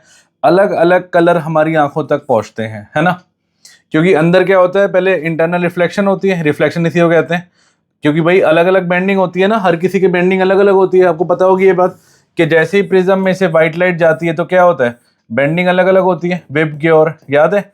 सबसे ज्यादा बेंड वायलेट करता है, सबसे कम बेंड रेड करता है। तो बस, तो बेंडिंग अलग अलग होने की वजह से जो इंसान यहाँ पे खड़ा हुआ है, जो यहाँ पे खड़ा है ऑब्जर्वर, उसको अलग अलग कलर दिखाई देता है, ऊपर रेड और नीचे वायलेट, खत्म बात। मैं रिपीट करता हूँ जल्दी से, 5 पॉइंट जल्दी से। पॉइंट नंबर 1 क्या था, हाँ जी, पॉइंट नंबर 1 क्या था, dispersion of light. Point number 2 क्या था कि ऑपोजिट टू दैट ऑफ सन होता है। पॉइंट नंबर 3, जो स्मॉल प्रिज्म होते हैं, दे एक्ट लाइक ड्रॉपलेट, ठीक है। पॉइंट नंबर 4 वही रिफ्रैक्ट, रिफ्लेक्ट, रिफ्रैक्ट। पहले रिफ्रैक्ट जब एंट्री करेगा, फिर अंदर क्या होगा, इंटरनल रिफ्लेक्ट, फिर तीसरा जब बाहर आएगा फिर से रिफ्रैक्ट, खत्म बात। पॉइंट नंबर 5, हाँ जी, हो गया। पॉइंट नंबर 5 मतलब dispersion of internal light, internal reflection, जो हमारी आंखों तक पहुंचेगा। क्यों, क्योंकि जैसे प्रिज्म में से लाइट जाती है तो हर किसी की बेंडिंग अलग अलग होने की वजह से हमें कलर अलग अलग दिखाई देता है। क्लियर है, इस डायग्राम को करके जाना, मैं बता रहा हूँ फ्यूचर में भी आने के पूरे चांस है इस डायग्राम के। क्लियर है, बोर्ड में भी, ठीक है। नोट करें, आगे चलें, तो इसको नोट कर लेना, बहुत इंपॉर्टेंट है। नेक्स्ट, हाँ जी, next question, most famous question, ये बड़ा फेमस क्वेश्चन है कि स्काई ब्लू क्या होती है। हाँ जी, तो स्काई ब्लू होती क्यों है exactly, why is the colour of sky blue, sky blue क्या होती है, सोचा है कभी। हाँ जी, आसमां है नीला क्यों, पानी गीला गीला क्यों, गाना है ना एक वो, रॉक ऑन, देखिए मूवी, नहीं तो भाई स्काई ब्लू क्या होती है। तो देखो स्काई ब्लू होने के पीछे वजह एक ही है, वो है डस्ट पार्टिकल। क्योंकि ना ब्लू की वेवलेंथ, मैंने भी बताई थी ना स्टार्टिंग में, ब्लू की वेवलेंथ क्या रहती है, बहुत कम रहती है, तो भाई वो दूर तो जाएगा नहीं। अब जो चीज़ दूर नहीं जाएगी, जो कलर दूर नहीं जाएगा वो फैलेगा। अब जैसे इमेजिन करो इस रूम में जो डस्ट पार्टिकल है और जो आसमान में डस्ट पार्टिकल है, यहाँ पे तो कुछ भी नहीं है, मान लो यहाँ पे 1 लाख डस्ट पार्टिकल होंगे, ऊपर हो सकता है 1 करोड़ लाख डस्ट पार्टिकल हो। तो जितना डस्ट पार्टिकल ज़्यादा होगा तो वेरी फाइन पार्टिकल कौन सा कलर स्कैटर करेंगे, जिसकी वेवलेंथ कम होगी। और वेवलेंथ कम किसकी होती है, वेब ग्योर, VIB। आप बोलोगे सर वायलेट इंडिगो क्यों नहीं दिखाई देते, कई बच्चे पूछते हैं, क्योंकि उनकी वेवलेंथ ना के बराबर होती है भाई, वो कर ही नहीं पाते, दिखते ही नहीं है, वो स्कैटर अवे हो जाते हैं। तो मैंने बताया जो ब्लू कलर दिखने की एक ही वजह है, वो है फाइन पार्टिकल, बिल्कुल fine particle, dust particle, smoke particle, छोटे छोटे पार्टिकल जो हमें रूम में दिखाई नहीं देते, वो ज़्यादातर वो कलर स्कैटर करेंगे जो दूर नहीं पहुंच पाती के लाइट। और दूर नहीं पहुंच पाती भाई, सबसे दूर जाती है लाल लाइट, पता है ना आपको, वेब ग्योर, है ना। और आप नोटिस करना जो बड़े बड़े ब्रांड्स हैं ना, जितने भी सब कुछ है, सबका ना कलर यही वजह है, वेब ग्योर में मिलेगा आपको, पता है क्यों, क्योंकि वो हमारी आंखों के अकॉर्डिंग बना है सारा का सारा कलर, ठीक है। हाँ जी, अपने मोस्ट फेमस ब्रांड का जरा कमेंट्स में नाम बताना। एनीवेज, कह रहा है why is the colour of sky blue, इसके मैं पॉइंटर बनवाया था, मैं आपको पहले शॉर्ट में आंसर लिखवाया था, उसके बाद है ना मैं आपको बता दूंगा कि ऐसे लिखना है। लुक, पहली बात, अगर मैं आपको शॉर्ट में जाना चाहते हूँ आंसर, पॉइंट नंबर 1 पॉइंटर बना दूं भाई कि लाइट के ब्लू क्या होता है। पॉइंट नंबर 1 बनेगा जो वेरी फाइन पार्टिकल्स होते हैं, जो वेरी फाइन पार्टिकल्स होते हैं वो ब्लू कलर स्कैटर करते हैं, ठीक है। पॉइंट नंबर 2 आप इससे बना लेना, क्योंकि ब्लू का ना, ब्लू की वेवलेंथ कम रहती है, ब्लू की वेवलेंथ कम रहती है, तो जिसकी वेवलेंथ कम होती है वो स्कैटर ज्यादा करता है, वो स्कैटर क्या करेगा, ज्यादा करेगा। कुछ पॉइंट्स तो मैंने आपको दे ही दिए, है ना, एक बार जरा देखें, मार्क करें, पॉइंटर्स बनाते हैं इसके भी। पॉइंट नंबर 1 बनेगा, पहली बात मैंने बताया ना, scattering of light. Point number 1 बनेगा scattering of light, light scatter हो रही है, लाइट फैल रही है, ब्लू लाइट फैल रही है, क्यों फैल रही है, जैसे सन की लाइट पास करेगी एटमॉस्फेयर से, जो वेरी फाइन पार्टिकल है, यही मैंने आपको बोला, वेरी फाइन पार्टिकल एयर में कौन सा कलर स्कैटर करेंगे, ब्लू कलर, क्योंकि ब्लू की वेवलेंथ क्या रहती है, बहुत ज्यादा कम रहती है, ठीक है। आपको वेवलेंथ अगर जाननी है तो आप सीक्वेंस याद कर लो, वेब ग्योर, मैंने बताया ना आपको, वेब ग्योर सबसे ज्यादा वेवलेंथ वाला रेड है, और ये तो दिखाई नहीं देते, इनकी वेवलेंथ देखो नाम से समझो, वेवलेंथ, वेव की लेंथ कितना दूर तक जा सकता है, सबसे दूर रेड लाइट जा सकती है, सबसे दूर 1 किलोमीटर दूर से दिख जाएगा कि आगे रेड लाइट हो रही है। अच्छा, वायलेट इंडिगो की वेवलेंथ ना के बराबर होती है, ठीक है, ना के बराबर ऑलमोस्ट, तब ये दिखाई भी नहीं देते, ना के बराबर दिखाई देते हैं बहुत रेयरली। अच्छा, the scatter blue light enter our eye, फिर ब्लू लाइट हमें दिखाई देती है, ठीक है। अगर अर्थ के पास एटमॉस्फेयर ही नहीं होगा, भाई ये सब होता है एटमॉस्फेयर की वजह से, क्योंकि वहां पे फाइन पार्टिकल होंगे तो कलर स्कैटर करेगा, कलर फैलेगा। अगर एटमॉस्फेयर ही नहीं होगा तो स्काई दिखाई देगी dark.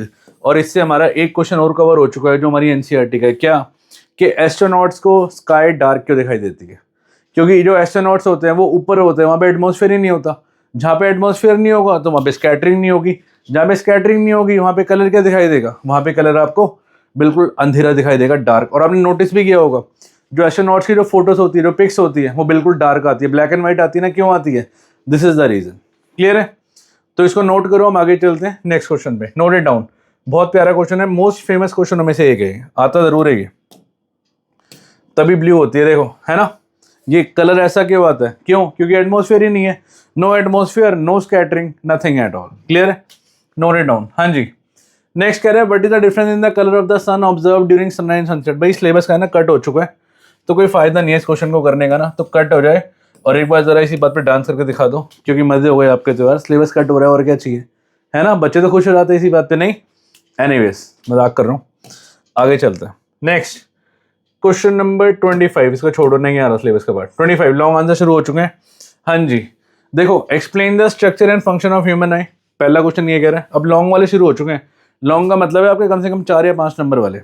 How are we able to see near by as well as distant object, तो इसका आंसर मैंने पहले भी दिया था, क्योंकि जो हमारी सीलियरी मसल्स होती है वो फोकल लेंथ को चेंज करती है, और इसको हम कहते हैं पावर ऑफ अकोमोडेशन, याद है बताया था। तो सबसे पहले हम इसके बारे में समझते हैं, ठीक है, ह्यूमन आई के बारे में, क्लियर है। फंक्शन समझते हैं, डिटेल स्टडी करेंगे यार, डिटेल, छोटे मोटी तरीका नहीं जो हम पेपर में लिख के आने वाले। मान लो अगर 5 नंबर का क्वेश्चन आया तो कैसे लिखोगे, लॉन्ग आंसर में दिया वैसे भी आ भी सकता है। तो हम करेंगे क्या, शुरुआत करते हैं ह्यूमन आई से। हाँ जी, बिल्कुल डिटेल समझेंगे ह्यूमन आई। तो अगर आपने ह्यूमन आई को ध्यान से देखा है तो ह्यूमन आई, आपको पता है हमारी बॉडी का ह्यूमन आई एक ऐसा ऑर्गन है जिसका ना साइज नहीं बदलता। अब बचपन में भी सेम रहेगा, बड़े होकर भी सेम रहता है, एक ऐसा ऑर्गन अकेला। तो human I is one of the most, आपकी बॉडी का मोस्ट वैल्यूएबल और सेंसिटिव सेंस ऑर्गन है, जिससे आप चीज़ों को सेंस करते हो, है ना।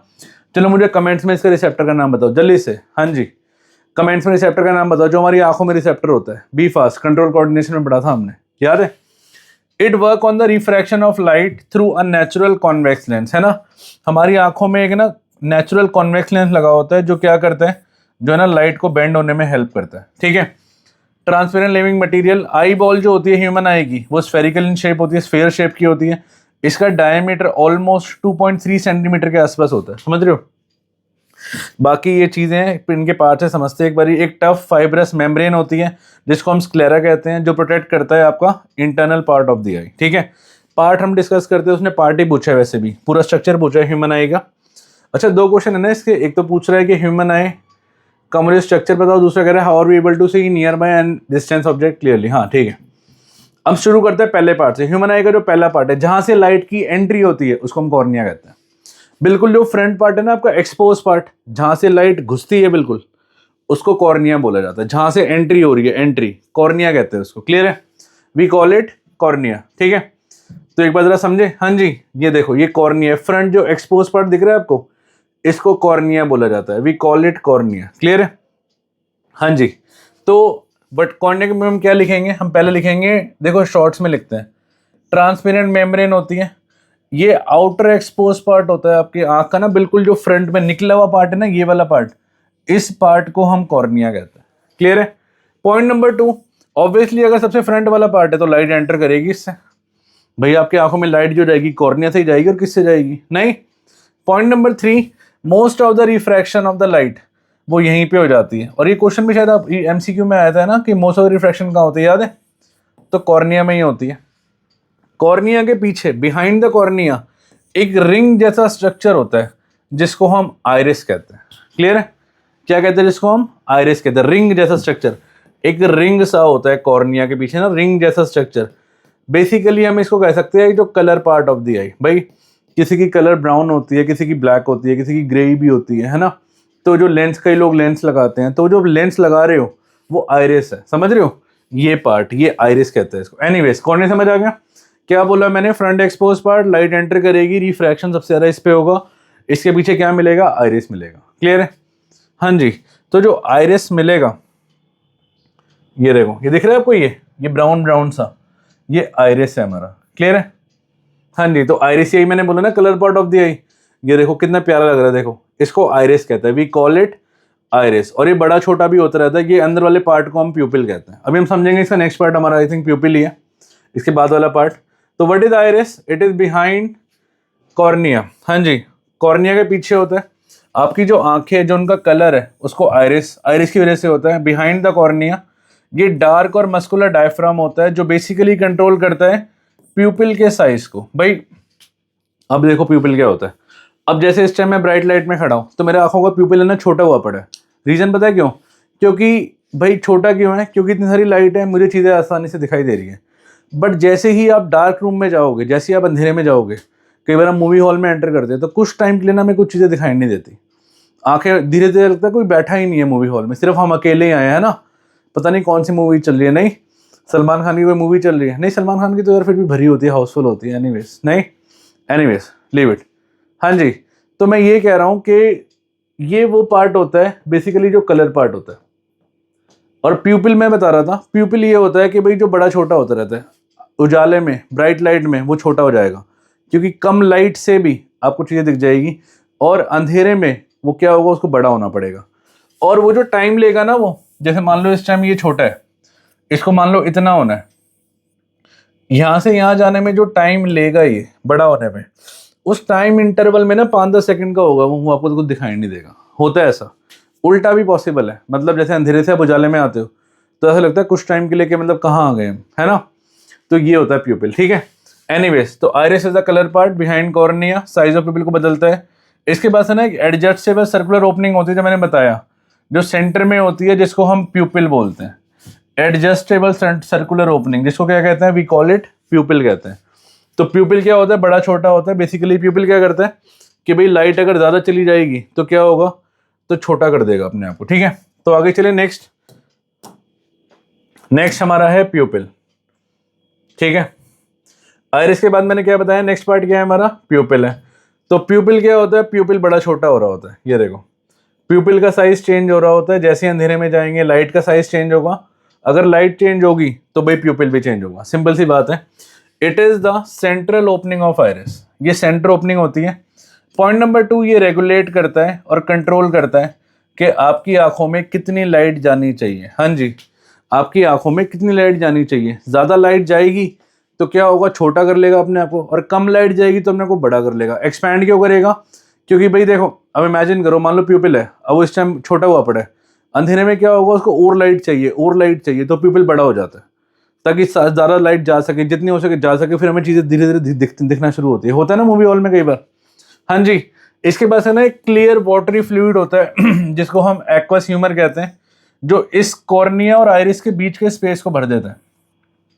फ्रंट में कॉर्निया होता है, कॉर्निया के पीछे आइरिस होता है, इसके बीच में एक फ्लूइड भरा होता है। क्या नाम है इसका, याद रख लेना, इसको हम कहते हैं aqueous humour. We call it aqueous humour, clear है।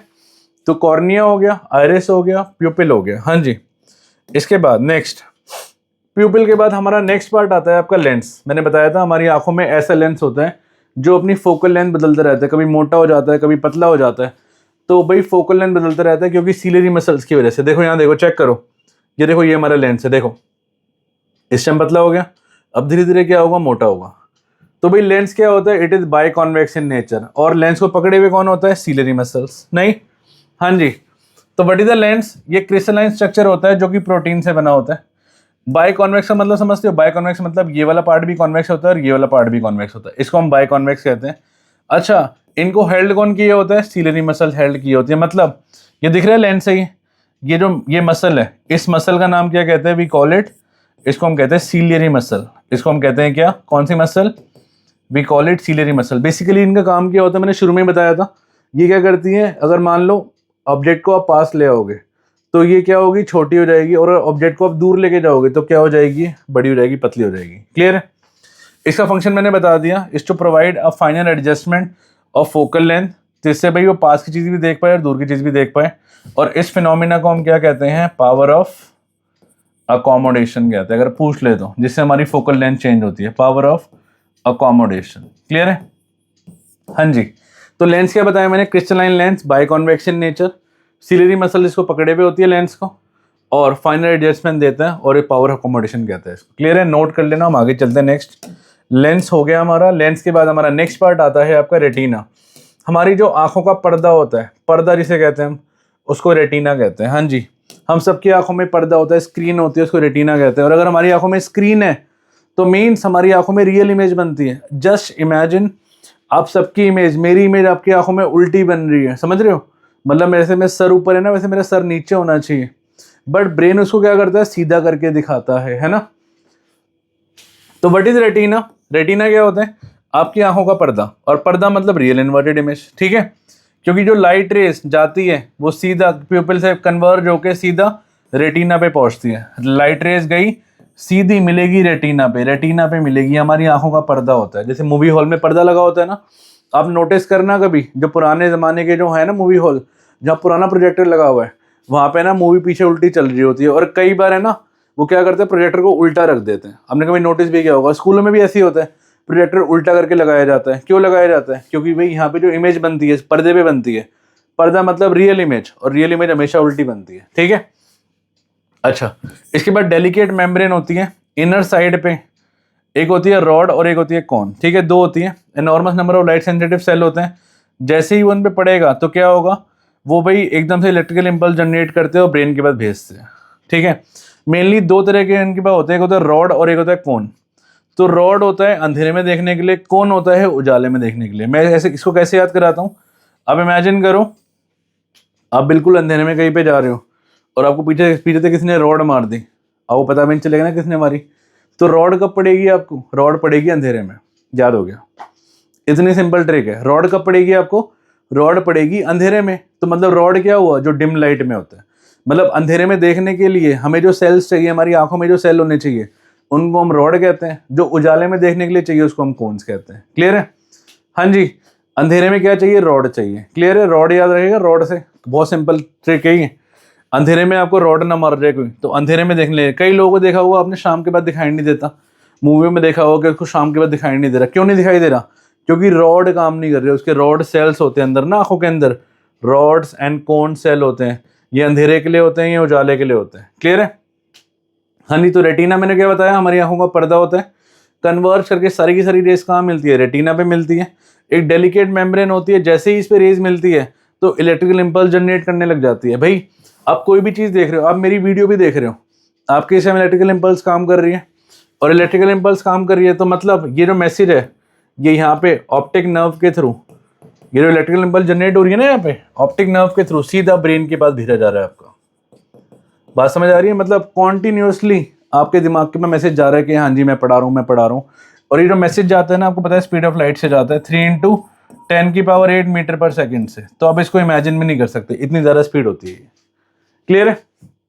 हाँ जी, तो रॉडर कौन याद हो गया, इलेक्ट्रिकल इंपल्स याद हो गया, रेटिना समझ आ गया, पर्दा होता है हमारी आंखों का। और कौन सी इमेज बनती है? रियल एंड इन्वर्टेड, अगर पूछ ले तो। नेक्स्ट, रेटिना के बाद आपका नेक्स्ट पार्ट आता है भाई एक्वस ह्यूमर। एक्वस ह्यूमर एक तरह का ना एक्सपोज पार्ट को साफ रखने के लिए होता है। मतलब देखो, ये दिख रहा है, ये दिख रहा है एक्वस ह्यूमर, ये रहा, ये बाहर निकल रहा है, ये देखो, ये एक्वस ह्यूमर बेसिकली ना सफाई के लिए होता है। दिख रहा है, ये लेंस है हमारा, ये यहाँ से लेंस के यहाँ से निकल रहा है पानी पानी सा, इसको हम कहते हैं। हाँ जी, it keep the expose part of the eye clean. ये क्या करते हैं? हमारी आंखों को साफ रखते हैं, नरिशमेंट देता है और वेस्ट निकालता है। वेस्ट निकालता है। वाइल जो विट्रस ह्यूमर है, याद रखना विट्रस ह्यूमर एक जेली लाइक सब्सटेंस होता है जो आपकी आंखों को ना राउंड शेप देता है। तो भाई कई सारे वर्ड हो गए, अब इनको ना नोट कर लेना साथ साथ। इस वीडियो को देखो तो भाई कॉपी पेन लेके बैठो, ठीक है? तो मैंने क्या बताया, एक्वस ह्यूमर क्या होता है? एक्सपोज पार्ट, बेसिकली साफ सफाई के लिए काम आता है। ये जो लिक्विड सा दिख रहा होगा आपको। और जो विट्रस ह्यूमर होता है ये राउंड शेप देता है, ठीक है? क्लियर है? और भाई ऑब्वियसली कॉर्निया और आइरिस के बीच में स्पेस फिल करता है। हमने पहले भी पढ़ी थी ये बात, तो नहीं पहले भी आया था ना ये वाला पॉइंट। सीलियरी मसल्स मैंने बता दिया, हमारी आंखों के पास ऐसे लेंस को पकड़े हुए, जिससे लेंस को कभी पतला कर दिया, कभी मोटा कर दिया, कभी पतला कर दिया, कभी मोटा कर दिया, कभी पतला कर दिया। ऐसे करके क्या करती है? सीलियरी मसल्स काम करती है, लाइक दिस, ठीक है? तो सीलियरी मसल्स क्या करती है? हमारी फोकल लेंथ को कभी बड़ा बना देगी, कभी छोटा बना देगी। It's around the lens. ये सीलियरी मसल्स, ये देखो ऐसे, लाइक दिस। इसको ध्यान से देखो, दिख रहा है आपको? ये ऊपर जो लेंस के ऊपर है, हाँ जी, इसको सीलियरी मसल्स कहते हैं। तो सीलियरी मसल्स करती क्या है? Surround the lens. मैंने बताया ये फोकल लेंथ को एडजस्ट होने में हेल्प करती है, ताकि वो फोकल लेंथ है ना कॉन्ट्रैक्ट और रिलैक्स हो सके भाई, ताकि जो पास का ऑब्जेक्ट भी दिख जाए तो लेंस मोटा हो जाए, दूर का ऑब्जेक्ट भी दिखे तो लेंस आपका पतला हो जाए। तो बस ये चेंज होता रहना चाहिए। ये चेंज होना बंद हो गया तो आपको दिक्कतें स्टार्ट हो जाएगी, आपको आंखों में प्रॉब्लम स्टार्ट हो जाएगी। क्लियर है? इसको नोट करो, हम आगे चलते हैं। हाँ जी, सीलियरी मसल्स के बाद आपका आता है ऑप्टिक नर्व। ये मैंने बता दिया आपको। ऑप्टिक नर्व क्या होता है? आपकी आंखों का और दिमाग का कनेक्शन। भाई जो भी आप देख रहे हो आपके दिमाग में जा रही है चीज़ें, जो आप देख रहे हो, जो आप सुन रहे हो, सब कुछ देखने पता लग रहा है ना। तो एक कनेक्शन होगा ना जो जाता रहेगा कॉन्टिन्यूसली, दिमाग से कनेक्ट होगा, कनेक्ट होगा, कनेक्ट होगा।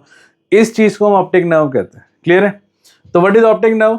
बेसिकली ऑप्टिक नर्व है ना एक कनेक्शन होता है जो किसको कनेक्ट करता है? हमारी आंखों को और ब्रेन को। कनेक्शन है एक तरह का, और ये हमारी आंखों की बैक साइड पे होता है। ऑब्वियसली ब्लाइंड स्पॉट क्या होता है? भाई ब्लाइंड स्पॉट होता है वो जगह जहाँ पे कुछ दिखाई नहीं देता, कोई भी सेंसरी ऑर्गन नहीं होता, एक छोटा सा रीजन होता है। ये आप नहीं भी लिखोगे चलेगा, कोई प्रॉब्लम नहीं है। ऑप्टिक नर्व पढ़ लेते हैं एक बारी। कनेक्ट ब्रेन विद आई, इसको ऑप्टिक नर्व कहते हैं। बैक ऑफ आई पे मिलेगा एक स्मॉल रीजन जहाँ पे कुछ दिखाई नहीं देगा। नो सेंसरी ऑर्गन, कोई ऑर्गन नहीं होता, कोई मतलब सेंसरी ऑर्गन समझते हो, कुछ सेंस नहीं कर पाते आप, इसको हम ब्लाइंड स्पॉट कहते हैं। ठीक है? अच्छा, इसके बाद एक क्वेश्चन और था ना, तो आपका ह्यूमन आई तो खत्म हो गया, ह्यूमन आई के पार्ट्स खत्म हो गए। तो कैसे हम पास की और दूर की चीज देख लेते हैं? तो इसका आंसर लिख लेते हैं। बी पार्ट का एक और पार्ट था ना इसका, तो इसका आंसर लिख लेते हैं। We can see near by and distant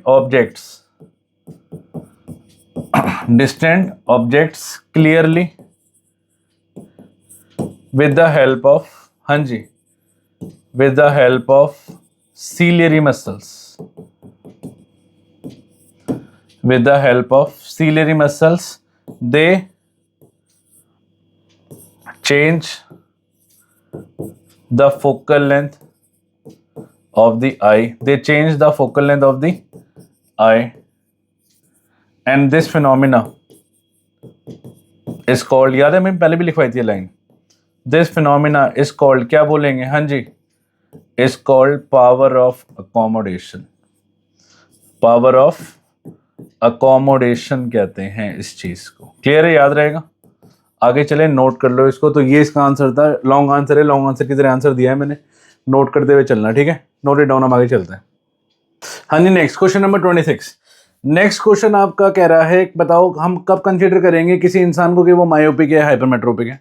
मतलब बेसिकली इनके बारे में बताना है. और कह रहा है यूजिंग रे डायग्राम डिफेक्ट बता दो कि भाई कैसे उनको हम करेक्ट कर सकते हैं. ठीक है, तो अभी हमने कुछ टाइम पहले यही क्वेश्चंस किए थे, तो एक बार हम देखते हैं इसमें लिखेंगे क्या. हाँ जी, मायोपिया क्या होता है इसे बताओ. What is myopia? मायोपिया तो इसको पास का दिखता है, दूर का दिखता है, इसको नियर साइटेडनेस कहते हैं. और हाइपरमेट्रोपिया उल्टा होता है, इसको पास का नहीं दिखेगा, दूर का दिखेगा, इसको हम फार साइटेडनेस कहते हैं. मायोपिया में रेस पहले मिल जाती है, रेस पहले मिलेगी तो मतलब उसमें कॉनकेव लेंस लगाऊंगा. और हाइपरमेट्रोपिया में रेस बाद में मिलती है तो उसमें मैं लगाऊंगा कॉन्वेक्स लेंस. ठीक है, ऑफ सूटेबल पावर, ध्यान रखना है इस चीज का. तो व्हाट इज मायोपिया और नियर साइटेडनेस बोला जाता है इसको. अगर किसी इंसान को मायोपिया हो रहा है तो भाई उसको पास का दिखेगा और उसको दूर का दिखाई नहीं देगा. ठीक है, अ person with myopic eye can see near by object clearly. उसको पास का दिखाई देगा बट उसको दूर का दिखाई नहीं देगा. क्यों नहीं दिखाई देगा? क्योंकि उसकी रेस पहले ही मिल जाएगी. भाई उसका जो फार पॉइंट है वो नियरर देन इन्फिनिटी पहुंच जाता है. समझ रहे हो? मतलब भाई हमारा जो फार पॉइंट है इस इंसान का, वो भाई इन्फिनिटी के पास पहुंच जाता है, नियर देन इन्फिनिटी. वैसे हमारा फार पॉइंट कितना होता है? इन्फिनिटी होता है. एक मायोपिक पर्सन प्रॉपरली फोकस नहीं कर पाता किसी भी ऑब्जेक्ट को जो वो दूर पड़ी है. पास का दिखेगा बट दूर का नहीं दिखाई देगा इस इंसान को. ठीक है, अब अगर आप चाहते हो कि इसको ठीक करना, तो ठीक करने के लिए हमें ये नहीं कोई सा भी चश्मा पहनना पड़ेगा. We need concave lens. We need concave lens of suitable power. Proper आपको तीनों डायग्राम बनाने पड़ेंगे एग्जाम में. अब ये मत सोचना, मैंने पहले ही बताई ये बात, जब भी आप डायग्राम बनाओगे, ये पहले आप बनाओगे नॉर्मल आई, फार पॉइंट भी कह सकते हैं हम इसको, नॉर्मल आई भी कह सकते हैं. नॉर्मल आई बनाओगे, अब ऑब्जेक्ट रखोगे, इन तीनों की तीनों रेस को आप रेटिना पे मिलाओगे.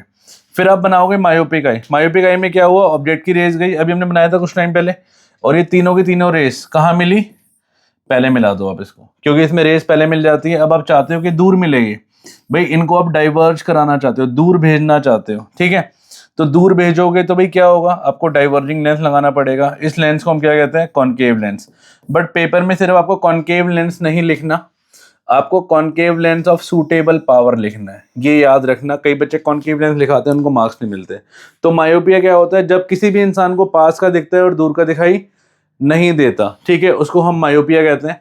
इससे क्या होगा भैया? अब मैं देखो, हमारा मेन मोटिव पता है क्या है? हमारा मेन मोटिव है इन रेस को ना दूर भेजना और यहाँ पे मिलाना. ठीक है, तो इसको दूर भेजने के लिए ना मुझे ऐसा लेंस चाहिए जो इन रेस को और दूर फेंक सके. दूर फेंक सके मतलब डाइवर्जिंग लेंस. तो डाइवर्जिंग लेंस आपको बताइए कौन सा होता है? डाइवर्जिंग लेंस होता है आपका कॉनकेव लेंस. तो अगर आप कॉनकेव लेंस का चश्मा पहना दोगे इसको प्रॉपर सूटेबल पावर का, तो फिर से क्या होगा? करेक्शन ठीक हो जाएगी हमारी. ठीक है, तो इसका करेक्शन क्या हुआ? Concave lens of suitable power. ठीक है, तो ये हो गया मायोपिया. इसके कॉजेज भी एग्जाम में आ सकते हैं, बट कॉजेज में पूछे नहीं है. क्या होता है? Elongation of eye ball, excessive curvature of eye lens. Eye ball कई बार बड़ी हो जाती है, तो उससे भी क्या होता है? बीमारी हो जाती है. एनीवेज, आगे चले. इसके बाद हम पढ़ते हैं हाइपरमेट्रोपिया के बारे में. हाइपरमेट्रोपिया के बारे में हम क्या लिखेंगे? उल्टा, एग्जैक्ट उल्टा. आपने मायोपिया याद कर लिया, उसको सब कुछ उल्टा कर दो, हाइपरमेट्रोपिया आ गया. इस इंसान को पास का नहीं दिखाई देगा, दूर का दिखाई देगा. इसको दूर का दिखेगा, पास का नहीं दिखेगा. क्वेश्चन एग्जाम में कैसे आएगा? मान लो कोई बच्चा है जो बुक नहीं पढ़ पा रहा, बट वो ब्लैक बोर्ड पढ़ पा रहा है, पीछे बैठ के, बैक बेंच पे बैठा है, वो बुक नहीं पढ़ पा रहा बट ब्लैक बोर्ड पढ़ पा रहा है. इट मीन्स भाई वो पास का नहीं देख पा रहा, वो दूर का देख पा रहा है. तो इट मीन्स उसके कौन सी बीमारी हो रही है? उसके हाइपरमेट्रोपिया हो रही है. वैसे मैं आपको जनरली बताऊं एक बात, मैंने बताई भी थी पहले कि है ना, hypermetropia is not common, myopia is so common. क्योंकि ये मैंने बताया था ओल्ड एज को ज्यादा होती है हाइपरमेट्रोपिया. फार साइटेडनेस कहते हैं इसको. अब यहाँ पे देखो, इन ये जो फ्लावर है इसकी रेस कहाँ बन रही है, पीछे बन रही है ना, इसको बनना कहाँ चाहिए, रेटिना पे बनना चाहिए, बट ये बन कहाँ रही है, ये पीछे बन रही है। ठीक है, इसके भी कॉजेज आप कर सकते हो चाहो तो, मैंने कॉज को बताए थे। ठीक है, ये देखो, तो पहला क्या बनेगा, हाइपरमेट्रोपिक आई, पॉइंट एक बार मार्क कर ले। इसको क्या होगा, डिस्टेंट ऑब्जेक्ट साफ दिखेंगे बट पास के ऑब्जेक्ट नहीं दिखाई देंगे। इसका जो नियर पॉइंट था, यार उसका फार पॉइंट इन्फिनिटी क्या पहुंचा था, इसका नियर पॉइंट अब ये चला जाता है नॉर्मल नियर पॉइंट से। भाई आप खुद सोचो ना, 25 सेंटीमीटर से इस लाइन का मतलब क्या हुआ, इस लाइन का मतलब हुआ जैसे मान लो मेरा हमारा नियर पॉइंट 25 सेंटीमीटर है, मैंने किताब पढ़नी है 25 सेंटीमीटर पे, बट मेरा जो नियर पॉइंट है वो दूर चला गया ना, समझ रहे हो बात। भाई जो इस इंसान के ये हो रहा होगा वो ऐसे करके पढ़ेगा, ऐसे करके। आपने देखा भी कई बार जो ओल्ड एज के लोग होते हैं वो ज्यादातर ऐसे करते हैं, ऐसे करके देखते हैं। क्यों देखते हैं ऐसे करके, क्योंकि उनके हाइपरमेट्रोपिया हो रहा होता है, समझ रहे हो। इनका जो नियर पॉइंट है, हम सबका नियर पॉइंट 25 पे है, बट इस इंसान का नियर पॉइंट दूर जा चुका है, समझ रहे हो। भाई वो इसके बाद ही देख पा रहा है, उसके पहले का उसको सब कुछ धुंधला दिखाई दे रहा है, ब्लर दिखाई दे रहा है। क्लियर है। कॉजेज मैंने क्या बताया, फोकल लेंथ बड़ी हो जाती है और आई बॉल छोटी पड़ जाती है। उसमें आई बॉल बड़ी होती थी, मायोपिया में आई बॉल बड़ी होती थी, इसमें आई बॉल अब इमेजिन करके देखो, आपकी आई बॉल छोटी हो जाना बड़ी अजीब सी बात नहीं है ये। देयरफॉर ये बच्चों में कॉमन नहीं होता, बच्चों में सबके नेगेटिव के चश्मे ही चढ़े होते हैं। ठीक है, हाइपरमेट्रोपिया, इसको ठीक कैसे करेंगे, अब आप खुद देखो, आप खुद देखो, आपको इसको इमेज को, हाँ जी, इसको इमेज को, आपको ये जो बन रही है इस इमेज को आप चाहते हो कि वो यहाँ ना बने, वो यहाँ पे बने, क्योंकि ये रेटिना है। तो आप क्या करोगे, आप कोई ऐसा लेंस लगाओगे रास्ते में, यहाँ पे आप कोई ऐसा लेंस लगाओगे जो इसको और पास लेके आए और यहाँ पे मिला दे। और उस लेंस को आपको पता है क्या कहते हैं, यू नो क्या कहते हैं उस लेंस को, we call it convex lens. बात खत्म। ऑफ सुटेबल पावर, याद रखना है भी, ये ना हो कॉन्वेक्स लेंस लिखो फिर आपको मार्क्स ना मिले, फिर आप बोलो। सुटेबल पावर लिखना बहुत जरूरी है, क्योंकि सुटेबल पावर नहीं लिखोगे तो टीचर मार्क्स काट लेगी। और ऑब्वियसली सही बात भी है, जिसके हाइपरमेट्रो पे छोड़ना है वो कोई सा भी चश्मा पहन लेगा। हाँ जी, अमेजोन से ऑर्डर करा मंगा लिया, ऐसा कुछ नहीं है। ठीक है, तीनों डायग्राम नॉर्मल आई, नॉर्मल आई मतलब, नॉर्मल आई का मतलब क्या हुआ कि रेस कहाँ मिलेगी, रेटिना पे। ये हाइपरमेट्रोपिक आई, जब हमने बनाया भी था अभी डायग्राम, इसमें रेस को कहाँ मिला दो, अब इस रेटिना के पीछे। अब यहाँ पे आप कॉन्वेक्स लेंस लगा दो और इस रेस को फिर से कहाँ मिला दो, यहाँ पे। तो आपको तीनों डायग्राम बनाने, मैंने आपको बनाने सिखाए भी थे, कैसे बनाते थे यार, सर्कल बना के बिल्कुल वैसे ही बनाने। करेक्शन मैंने क्या बताया, करेक्शन कैसे करोगे आप, कॉन्वेक्स लेंस, बट मैंने बताया लाइन बड़ी इंपॉर्टेंट है ऑफ सूटेबल पावर। ठीक है, तो इस तरह से हम इसको ठीक करेंगे। पेपर में वो पूछे या ना पूछे और लॉन्ग आंसर में आ जाए तो भाई तीनों डायग्राम इज अ मस्ट, नहीं तो जीरो मिलेगा आपको। सॉरी, जीरो तो नहीं मिलेगा, बट फिर भी कुछ ना कुछ तो मिल ही जाएगा, जीरो नहीं मिलेगा भाई। 5 नंबर में आएगा तो डायग्राम बनाना ही बनाना है। क्लियर है, आगे चले नेक्स्ट पे। नेक्स्ट, हाँ जी, explain refraction of light through a triangular prism using a label diagram, hence define the angle of deviation. ठीक है, पहले हमने ट्रायंगुलर प्रिज्म को एक्सप्लेन करना है पूरा, फिर हमने क्या करना है, फिर हमने डिफाइन करना है एंगल ऑफ डेविएशन। ध्यान से समझो, पहले मैं आपको समझाता हूँ ट्रायंगुलर प्रिज्म काम कैसे करता है। ठीक है, और है ना, इसको मैं रिलेट करके समझाता हूँ ग्लास स्लैब से। बच्चे है ना ग्लास स्लैब और इसको ना सेम समझते हैं, but they are not same. ठीक है, दोनों में डिफरेंस भी समझेंगे, ध्यान से सुनो। पहले मैं ग्लास स्लैब बताता हूँ। तो ग्लास स्लैब में क्या होता है, यहाँ पे अगर इंसिडेंट ये रे जाएगी तो भाई ये ना हमारा होता है रेयरर मीडियम, ये होता है रेयरर मीडियम क्योंकि ये हवा होती है, और ये होता है डेंसर मीडियम क्योंकि ये ग्लास होता है। तो इसको जाना चाहिए था सीधे, बट वो है ना थोड़ा सा बेंड हो जाता है और वो ऐसे निकल जाता है। ठीक है, अच्छा, फिर उसके बाद यहाँ पे देखो, अब यहाँ पे ग्लास से जा रही है एयर में, मतलब ग्लास से एयर, मीडियम फिर से बदल गया, तो इसको जाना चाहिए था ऐसे, बट वो अवे हो जाता है, अवे फ्रॉम नॉर्मल। अब इसको आगे बढ़ाओगे, आप नोटिस करोगे ये रे कौन सी होती है, ये रे होती है इंसिडेंट रे, और ये रे होती है कौन सी रे, ये होती है इमरजेंट रे। ठीक है, इसके बीच को एंगल को हम एंगल ऑफ इंसिडेंस कहते हैं, इसको हम कहते हैं एंगल ऑफ इमरजेंस। और ये जो छोटा सा एंगल बन रहा है ये रिफ्रैक्टेड रे नॉर्मल, इसको हम कहते हैं एंगल ऑफ रिफ्रैक्शन। मैंने कुछ फैक्ट्स बताए थे इसके, वो ये थे कि इसमें जो एंगल ऑफ इंसिडेंस होता है ये हमेशा बड़ा होता है रिफ्रैक्शन से, इमरजेंस भी बड़ा होता है रिफ्रैक्शन से, और इंसिडेंस हमेशा इक्वल होता है इमरजेंस के। ठीक है, फिलहाल इसके बारे में पूछो नहीं है, मैं फिलहाल इन्फॉर्मेशन लिखी है ताकि इसको कंपेयर कर सकूं मैं इससे। अब इस पे और प्रिज्म पे देखो होता क्या है, होता क्या है, ये प्रिज्म है हमारा, प्रिज्म समझते हो, ट्रायंगुलर प्रिज्म है। तो भाई यहां से रे ऑफ लाइट गई, ये है हवा और ये है ग्लास। ठीक है, अब यहाँ पे नॉर्मल बनाओ। What is the meaning of normal, normal का मतलब होता है 90 डिग्री, 90 डिग्री। हमने नॉर्मल बनाया, ये बनाया नॉर्मल। ठीक है, अब रूल क्या कहता है, रूल भाई ये रूल लिख लेना, जब भी लाइट रेयरर मीडियम से डेंसर मीडियम में जाएगी तो it will bend towards the normal, ये नॉर्मल की तरफ बेंड हो जाएगी। और उल्टा भी ट्रू है, उल्टा मतलब जब भी लाइट डेंसर से रेयरर मीडियम में जाएगी तो it will bend away from normal, ये नॉर्मल से दूर चली जाएगी। तो इसका मतलब ये कहना चाहता है कि अगर ये रे ऑफ लाइट ऐसे गई है तो इस रे का नाम भी लिख दूं मैं, इस रे को हम कहते हैं इंसिडेंट रे, ठीक है। और इसके एंगल को हम क्या बोलेंगे, एंगल ऑफ इंसिडेंस। तो मतलब ये रे ऐसे गई तो भाई ये टुवर्ड्स द नॉर्मल, नॉर्मल की समझ रहे हो, नॉर्मल की तरफ बेंड होगी, तरफ मतलब थोड़ा सा ये ऐसे बेंड होगी और ये सीधी चली जाएगी लाइक दिस। बात समझ आई। अब अंदर है ग्लास, अब ये जा रही है ग्लास से फिर से हवा में, ग्लास से हवा में जा रही है। तो रूल के अकॉर्डिंग जब भी राइट रेयर से डेंसर जाएगी तो इट फिर से नॉर्मल बनाओ, इसका नॉर्मल बनाओ, ये हुआ नॉर्मल। तो it will bend away from normal, भाई नॉर्मल ऊपर की तरफ है, अवे ये टुवर्ड्स हो गया ना, अवे मतलब ये दूर चली जाएगी, तो ये चली गई। सबके नाम लिखते हैं। इंसिडेंट रे, इसका नाम हुआ आपका रिफ्रैक्टेड रे, रिफ्रैक्टेड रे, रिफ्लेक्टेड नहीं, रिफ्रैक्टेड रे, ठीक है, रिफ्रैक्टेड रे। और बाकियों के नेम लिखे, हाँ जी, इसका नाम हुआ इमरजेंट रे, इमरजेंट रे। इसके एंगल को हम बोलेंगे एंगल ऑफ रिफ्रैक्शन, इसके एंगल को बोलेंगे एंगल ऑफ इमरजेंस। अब देखो मैं इसको वो क्यों लिखा है, ताकि आप कंपेयर कर सको और आप ना याद इसको रखो। क्यों याद रखोगे, तभी भाई चीज़ों को भूलोगे नहीं। बच्चे इनको सेम समझते हैं। देखो यहाँ पे देखो कितना बड़ा एंगल है और ये छोटा सा एंगल है, तो इसमें भी ना एंगल ऑफ इंसिडेंस हमेशा बड़ा होता है रिफ्रैक्शन से, नो डाउट। बट ये एंगल, ये पॉइंट इसमें मैटर नहीं करेगा, ये पॉइंट इसमें नहीं आएगा प्रिज्म में ना भाई। एंगल ऑफ इंसिडेंस कभी भी इक्वल नहीं होगा इमरजेंस के, बात याद रखना है इस चीज को, ठीक है। इसकी मैंने एक्टिविटी भी करवा रखी है, अब बोलते हो तो मैं डिस्क्रिप्शन में डालता हूँ उसका लिंक भी एक्टिविटी का, ठीक है। इसमें इक्वल नहीं होता। तो ये हो गई incident ray, angle of incidence, refracted रे, angle of refraction, emergent ray, angle of. अच्छा सबसे इंपॉर्टेंट एंगल रह गया जो मार्क करने के लिए आता है। ये सब तो हर बच्चा कर देगा। इसको हम कहते हैं एंगल ऑफ प्रिज्म, प्रिज्म का एंगल, एंगल ऑफ प्रिज्म। और देखो what is angle of deviation, अलग सा कोई कलर लेते हैं ताकि दिखाई दे। एंगल ऑफ डेविएशन देखो इससे बनाता हूँ। आप एक काम करो, इंसिडेंट रे को आगे लेके जाओ, आप इमरजेंट रे को पीछे लेके आओ, इंसिडेंट को आगे, इमरजेंट को पीछे, इंसिडेंट को आगे, इमरजेंट को पीछे। ये जो एंगल बना रहा है ऐसे लाइक दिस, इस एंगल को एंगल डी बोला जाता है, ठीक है भाई। कई बार है ना गलती बता देता हूँ, एग्जाम में गलती क्या होती है, बच्चे इसको एंगल डी मार्क कराते हैं और वो एमसीक्यू देता भी ऐसे ही है, 4 ऑप्शन देगा, बोलेगा एंगल डी मार्क बताओ कौन सी किसमें सही है।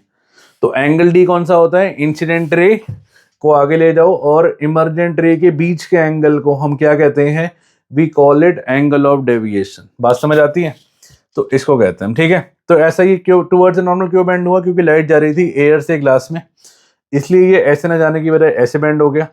अब लाइट जा रही है ग्लास से एयर में, तो मतलब ये ऐसे अवे फ्रॉम नॉर्मल, नॉर्मल से दूर मतलब थोड़ा सा लाइक दिस नीचे की तरफ बेंड हो जाएगा। क्लियर है, तो इसको बना लेना, इसको नोट कर लेना, हम आगे चलते हैं।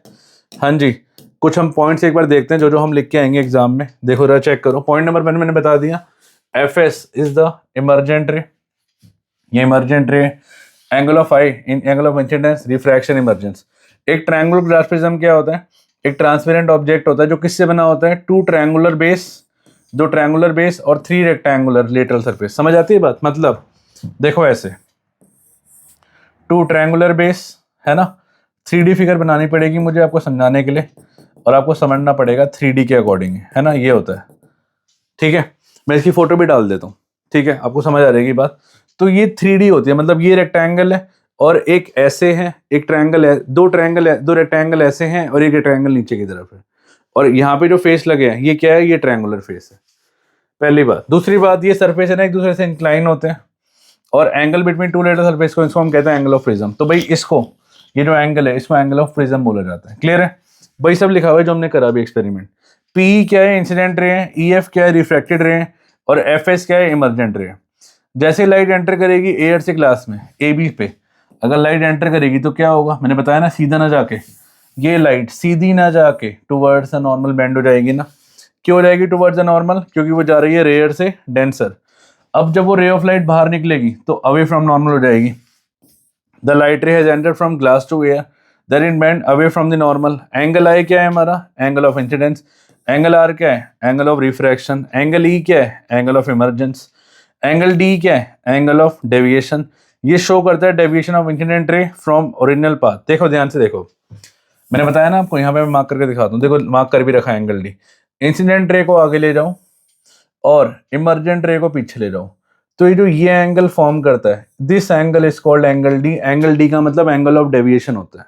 मोस्ट इंपॉर्टेंट टॉपिक है ये, बच्चे मुझे पता है ज्यादा छोड़ के जाते हैं एंगल डी को और गलत मार्क करके आते हैं एग्जाम में। ठीक है, डेफिनेशन क्या होगी पेपर उसने, डेफिनेशन पूछी ना क्वेश्चन में, angle of deviation is the angle between, जो मैंने बोला, डायरेक्शन ऑफ इंसिडेंट रे एंड द इमरजेंट रे। भाई वो एंगल जो इंसिडेंट रे और इमरजेंट रे के बीच में बनेगा, इस एंगल को हम कहते हैं angle D, that is angle of deviation. Clear है, इसको नोट कर लेना, बहुत प्यारा क्वेश्चन है, अगर इसमें है तो मतलब एग्जाम में आने के पूरे चांस। नोट करो, हम आगे चलते हैं। हाँ जी, नेक्स्ट क्वेश्चन नंबर 28। ओहो, ये भी कटा हुआ है, reddish appearance of sun. Syllabus का पार्ट ही नहीं है, तो 28 आपका कट चुका है। मजे हो गए आपके, और क्या चाहिए भाई, है ना? नहीं? अच्छा, एक छोटी सी बात और यार, देखो कभी भी है ना फेक स्टडी मत किया करो यार।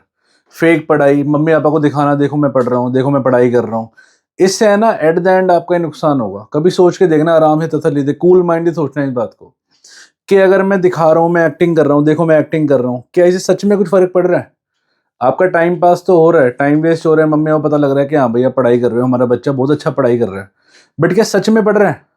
और एट द एंड आपको लगता है वो झूठा, वो जो आप झूठ बोल रहे हो पकड़ा नहीं जाएगा। भाई गारंटी पकड़ा जाए, गारंटीड ही कह रहा हूँ। और तब क्या होगा यार, तब क्या लगेगा? तब देखो, तब भी आप मना लोगे, कुछ बच्चे तब भी मना लेते हैं कि हाँ जी ये देखो क्या मैम ने मार्क्स नहीं दिए, ये नहीं हुआ, पेपर डिफिकल्ट आया था। बट यार सच में इससे कुछ फायदा हो रहा है? खुद सोचो क्या होगा लाइफ में यार, बताओ प्लान बी क्या है, बताओ। अब वो मोटिवेशन चाहिए ना, आप आसपास देख लो अपनी मोटिवेशन यार, घर से बड़ी मोटिवेशन क्या है भाई? जो घर है वही सबसे बड़ी मोटिवेशन है। ठीक है, तो कभी भी फेक स्टडी मत करना, फेक स्टडी आपकी ज़िंदगी बर्बाद कर देगी, क्योंकि स्टडी से बढ़िया कोई चीज़ नहीं है अगर आप अपनी लाइफ ट्रांसफॉर्म करना चाहते हो तो। भाई 10th सबसे इंपॉर्टेंट क्लास होती है, या तो बनो या बिगड़ो, 10th उसको कहते हैं। अगर आप इसमें भी फेक स्टडी करोगे ना इस पॉइंट ऑफ टाइम पे आके, तो भूल जाना कि आगे जाके आप पढ़ाई में कुछ कर पाओगे। हो सकता है किसी और चीज़ में आप कुछ कर लो, नो डाउट, मैं ही नहीं कह रहा आप अनसक्सेसफुल हो गए, बिल्कुल नहीं बोलूँगा, बट लेकिन आप पढ़ाई में नहीं कर सकते फिर आगे, क्योंकि भाई पढ़ाई बहुत मैटर करती है। फेक स्टडी, आप खुद ही अपने दिमाग को फेक बनाए जा रहे हो कि हाँ मैं पढ़ रहा हूँ, मैं पढ़ रहा हूँ, बट एट द एंड पकड़े तो जाओगे ना कभी तो पता लगेगा। तो यार धीरे धीरे धीरे करके ना अपने मन को मनाओ और बोलो नहीं भाई पढ़ना है मैंने। अपने मन को हम खुद ही मना सकते हैं, मन के हारे हार है और मन के जीते जीत नहीं। आप मन को धीरे धीरे मनाना शुरू करो कि यार 5 मिनट पढ़ूंगा, 10 मिनट पढ़ूंगा बस, लेकिन धीरे धीरे शुरुआत तो करो। Something is better than nothing. Fake study तो जीरो पे खड़े रहेगा आपको, नहीं? एनीवेज, आगे चलते हैं। नेक्स्ट क्वेश्चन नंबर 28 हमारा हो गया था। हाँ जी, तो 28 हमारा मतलब आ नहीं रहा है तो सिलेबस का पार्ट है, छोड़ो इसको ना, लीव इट। नेक्स्ट चलते हैं 29 पे। 29 कह रहे हैं मुझे डिस्पर्जन ऑफ व्हाइट लाइट दिखा दो ग्लास प्रिज्म से और एक्सप्लेन कर दो। कितना सिंपल क्वेश्चन है। जैसी व्हाइट लाइट किस में से जाती है, प्रिज्म में से जाती है, तो वो 7 कलर में हो जाती है, विबग्योर कहते हैं हम इसको। कह रहे हैं मुझे डायग्राम बना दो, तो एग्जाम में डायग्राम आ रखा है तो आपको डायग्राम बनाना पड़ेगा, और आपको यही डायग्राम बनाना है। कलर कलर लेके मत चले जाना एग्जाम में, कलर अलाउड नहीं होते भाई, अलाउड ही नहीं होते कलर। जैसी रे ऑफ लाइट एंटर करती है प्रिज्म पे, ये बैंड होती है, क्यों होती है? क्योंकि रिफ्रैक्शन ऑफ लाइट की वजह से। जैसी वो ray of light finally emerge out होती है तो क्या होती है? डेविएट होती है drastically from its original path. और क्यों होता है? Because unique shape of prism, different colour in the visible spectrum have different speed, due to this different colour bend at different angle, है ना भाई? देखो जैसे ही ये लाइट जाएगी यहां से, क्या होगा? इनकी सबकी पता है ना वेवलेंथ अलग अलग होती है, और अगर वेवलेंथ अलग अलग होगी, वेबग्योर, तभी वो क्या होगा? अलग अलग पाथ पे दिखाई देंगे। जो सबसे कम डेविएट करेगा, जिसका थीटा सबसे छोटा होगा, मैंने बताई थी ये बात, उसकी वेवलेंथ सबसे ज्यादा होगी, सबसे ज्यादा आपको लाल रंग दिखाई देगा, और सबसे कम रंग आपको वॉयलेट और इंडिगो दिखाई देगा। क्यों? उनकी वेवलेंथ ना के बराबर होगी, तो यही लिखा हुआ है। तो जैसे ही वो व्हाइट लाइट जाएगी तो क्या होगा? अलग अलग एंगल पे, क्यों? अलग अलग स्पीड होने की वजह से अलग अलग एंगल दिखाएगा। और the emergent light appear as band of 7 colour. तो भाई जैसे ही वो व्हाइट लाइट 7 कलर में निकलेगी तो हमें पता लगेगा that white light is made up of 7 colours. नहीं, दीज कलर आर, ये नाम याद रखना, violet, indigo, VIBGYOR, VIB GYOR, GYOR, clear है। Segregation of white light into different component, इसको हम कहते हैं वी कॉल इट, इसको हम कहते हैं डिस्पर्जन ऑफ लाइट, इसी को डिस्पर्जन ऑफ लाइट कहते हैं। क्लियर है। डायग्राम बना के आना, ये बनाया ना, कलर का यूज मत करना, बस विप ग्योर वायलेट ये लिखाना बस, ये पूरा पूरा, ठीक है। सेम टू सेम डायग्राम बनाया ना। आगे चले नेक्स्ट, इसी को डिस्पर्जन ऑफ लाइट बोला जाता है। सिंपल सा क्वेश्चन है ये, पूरे मार्क्स आपके। Next question, question number 30। हाँ जी, कह रहे बताओ रिफ्रैक्शन कैसे होता है एटमॉस्फेयर में, और आगे कह रहा है मुझे बता दो स्टार ट्विंकल क्यों करते हैं बट प्लेनेट नहीं करते। तो भाई 2 क्वेश्चन हो गए, तो 5 नंबर का क्वेश्चन बनेगा। स्टार ट्विंकल क्यों करते हैं, प्लेनेट क्यों नहीं करते। पहले अगर मैं बात करूं तो रिफ्रैक्शन कैसे होता होगा एटमॉस्फेयर में, मैंने अभी समझाई थी आपको बात, मैंने बताया था ना, हमारे एटमॉस्फेयर में अलग अलग डेंसिटी, अलग अलग लेयर होता है। अच्छा, गर्म हवा होती है, ठंडी हवा होती है। आप बिलीव नहीं करोगे, गर्म हवा ना रेयर मीडियम का काम करती है, और ठंडी हवा ना डेंसर मीडियम का काम करती है। तो आप खुद सोचो, गर्म हवा और ठंडी हवा, आपने कभी नोटिस किया है जो होती है लाइट वो फ्लिकर करती है कई बार। अगर हम जैसे कभी चूल्हा जलाएं, अगर हम जैसे तवा गर्म करें तो उसके या तंदूर के उस साइड पे कई बार वो चीज़ें हिलती हुई दिखती हैं। क्यों दिखती है? क्योंकि वो गर्म हवा है, वो अलग मीडियम है। आप ठंडी हवा में खड़े हो, वो अलग मीडियम है। जब भी 2 मीडियम होंगे भाई रिफ्रैक्शन होगा, 2 मीडियम होंगे और लाइट टेढ़ी जाएगी तो रिफ्रैक्शन होगा, गारंटी है इस चीज़ की। क्लियर है? हाँ जी, तो हम क्या कह सकते हैं, एटमॉस्फेरिक रिफ्रैक्शन समझते हैं। What is atmospheric refraction? वो रिफ्रैक्शन जो किससे होता है, एटमॉस्फेयर से होता है, उसको हम कहते हैं we call it atmospheric refraction. जैसे ही लाइट रेज पास करेगी थ्रू द एटमॉस्फेयर, क्योंकि उनकी लेयर ऑफ डेंसिटी अलग अलग है, मैंने बताया ना, धीरे धीरे धीरे क्या होता है, डेंसिटी सबकी अलग अलग होती रहती है, तो क्या होगा, रिफ्रैक्शन होगा। ये रिफ्रैक्शन ऑफ लाइट अर्थ के एटमॉस्फेयर से होगा, इसलिए हम इसको क्या बोलेंगे, we call it atmospheric refraction, क्योंकि वो अर्थ के उससे हुआ एटमॉस्फेयर से। मैंने बताया ना भाई, कहीं पे धुआं ज्यादा होगा, धुआं ज्यादा होगा तो वो अलग एटमॉस्फेयर होगा, कहीं पे गर्म हवा होगी वो अलग एटमॉस्फेयर होगा, वो उसकी डेंसिटी अलग होगी, उसका रिफ्रैक्टिव इंडेक्स अलग होगा, ठंडी हवा का रिफ्रैक्टिव इंडेक्स अलग होगा। तो जस्ट इमेजिन, मतलब कितनी हैरानी वाली चीजें हैं जो हम देखने को मिलती है ना, साइंस इज अमेजिंग, नहीं? अच्छा, the density of air in atmosphere is different at different level of atmosphere above the earth. Atmosphere मैंने पहले ही बताई थी आपको बात, जैसे मान लो हमारी अर्थ है, ये मान लो हमारी अर्थ है, तो अर्थ के पास है ना बड़ा डेंस एटमॉस्फेयर होता है। जैसे जैसे जैसे जैसे ऊपर जाते जाओगे, मान लो यहाँ पे स्टार है, तो स्टार वाला क्वेश्चन कहते हैं ना हमने, यहाँ पे रेयर मीडियम होता है। तो मतलब जब भी लाइट हमारे अर्थ पे आएगी, जब भी लाइट हमारी अर्थ पे आएगी, तो भाई वो हमेशा रिफ्रैक्ट होगी, और हमेशा अगर पूछा जाए रेयर टू डेंसर, हमेशा वो टूवर्ड्स नॉर्मल बेंड करेगी। बात समझ आती है? हमेशा नॉर्मल की तरफ ही बेंड करेगी वो जब भी आएगी। ठीक है, पॉइंटर बना दो उसके भी, इजी रहेगा आपको। हाँ जी, पहली बात, डेंसिटी ऑफ एयर अलग अलग होती है डिफरेंट लेवल पे। ठीक है, जो एटमॉस्फेयर होता है above the earth, atmosphere is dense, ये मैंने बता दिया, एटमॉस्फेयर डेंस होता है नियर द अर्थ, और धीरे धीरे ऊपर जाएंगे तो क्या होता है, रेयर होता है। तो पॉइंट नंबर 2 ये बना लेना, ये डेफिनेशन तो अलग ही है, तो याद करनी है। पॉइंट नंबर 2 ये बना लेना। Point number 3, due to the different density, अलग अलग डेंसिटी होने की वजह से अलग अलग लेवल पे जो लाइट हम तक पहुंच रही है वो क्या हो रही है, वो रिफ्रैक्ट हो रही है। पॉइंट नंबर 3, हाँ जी, ठीक है। पॉइंट नंबर 1 मैंने क्या बोला, अलग अलग लेयर पे अलग अलग डेंसिटी होती है। पॉइंट नंबर 2 मैंने बोला अर्थ के पास जो डेंसिटी है वो डेंस है, और जैसे हम ऊपर जाएंगे तो वो रेयर है। तो मीन्स पॉइंट नंबर 3 मैंने बोला, जैसी लाइट हम तक आ रही है तो वो क्या हो रही है, अलग अलग लेयर ऑफ डेंसिटी से आ रही है ना, स्ट्रेटोस्फीयर, ट्रोपोस्फीयर, इन सबसे होती हुई आ रही है। तो इसकी वजह से भाई क्या होगा, टुवर्ड्स अ नॉर्मल बेंड होगी, और इसी की वजह से क्या मिलेगा हमें, हमें एटमॉस्फेरिक रिफ्रैक्शन मिलेगा, जो फिनोमिना जो होता है। नहीं, हम कई बार जा रहे होते हैं, गरम गरम हवा होती है, तो कई बार हमें लगता है कि वो चीज़ हिल रही है, बट ऐसा एग्जैक्टली होता नहीं है। तो ये सब कुछ साइंस है इसके पीछे। ठीक है, आगे चलें। तो ये हो गया आपका एटमॉस्फेरिक रिफ्रैक्शन। एक क्वेश्चन और था ना, वो प्लैनेट्स वाला, स्टार ट्विंकल क्यों करते हैं और प्लैनेट क्यों नहीं करते हैं। हाँ जी, वो अगला क्वेश्चन है। तो स्टार ट्विंकल क्यों करते हैं, इसके मैं पॉइंटर बनवाए। तो देखो इतना बड़ा पैराग्राफ है ना, बच्चे कहते हैं हम याद कैसे करें। हम कई बार स्टार ट्विंकल करते हुए देखा है हमने बचपन में, है ना, ट्विंकल ट्विंकल लिटिल स्टार, दूर से हम देखते हैं वो देखो दादाजी। बट यार ट्विंकलिंग ऑफ स्टार क्या होती है, ये सोचो जरा, इमेजिन करो ट्विंकलिंग ऑफ स्टार। हाँ जी, इसके एक पॉइंटर बनवाया दो, नोट कर लेना कुछ पॉइंटर। हमने अभी क्वेश्चन किया था ना एक वो वाला आपका स्टार वाला, तो कुछ पॉइंट हम स्टार के भी उठा के इसमें फिट कर सकते हैं, क्योंकि सेम ही पॉइंट होगा एक तरह से, क्योंकि अलग अलग लेयर पे अलग अलग डेंसिटी होती है। जैसे ही स्टारलाइट हम तक पहुंचेगी तो क्या होगी, वो अलग अलग लेयर से होती हुई आएगी। तो कई बार वो स्टार बहुत ज़्यादा ब्राइट दिखाई देगा, कई बार वो स्टार बहुत ज़्यादा फेंट दिखाई देगा। देखो मैं ये कह रहा हूँ, पॉइंट नंबर 1 देखो, पॉइंट बना दो चलो। पॉइंट नंबर 1 एटमॉस्फेरिक रिफ्रैक्शन, ये तो बड़ा सिंपल सा पॉइंट है। पॉइंट नंबर 2 स्टारलाइट जैसे एंटर करेगी तो क्या होगा, अंडरगो रिफ्रैक्शन, पॉइंट नंबर 2, ठीक है। पॉइंट नंबर 3 भाई ये कॉन्टिनेंटल बिफोर ये नहीं भी लिखोगे चलेगा, बाकी इन लैंग्वेज बनाया ना, ये ध्यान रखना। एटमॉस्फेरिक रिफ्रैक्शन अकर होता है ग्रेजुअली रिफ्रैक्टिव इंडेक्स। भाई रिफ्रैक्शन कब होता है, जब हमारा रिफ्रैक्टिव इंडेक्स क्या हो रहा होता है, चेंज हो रहा होता है, ठीक है।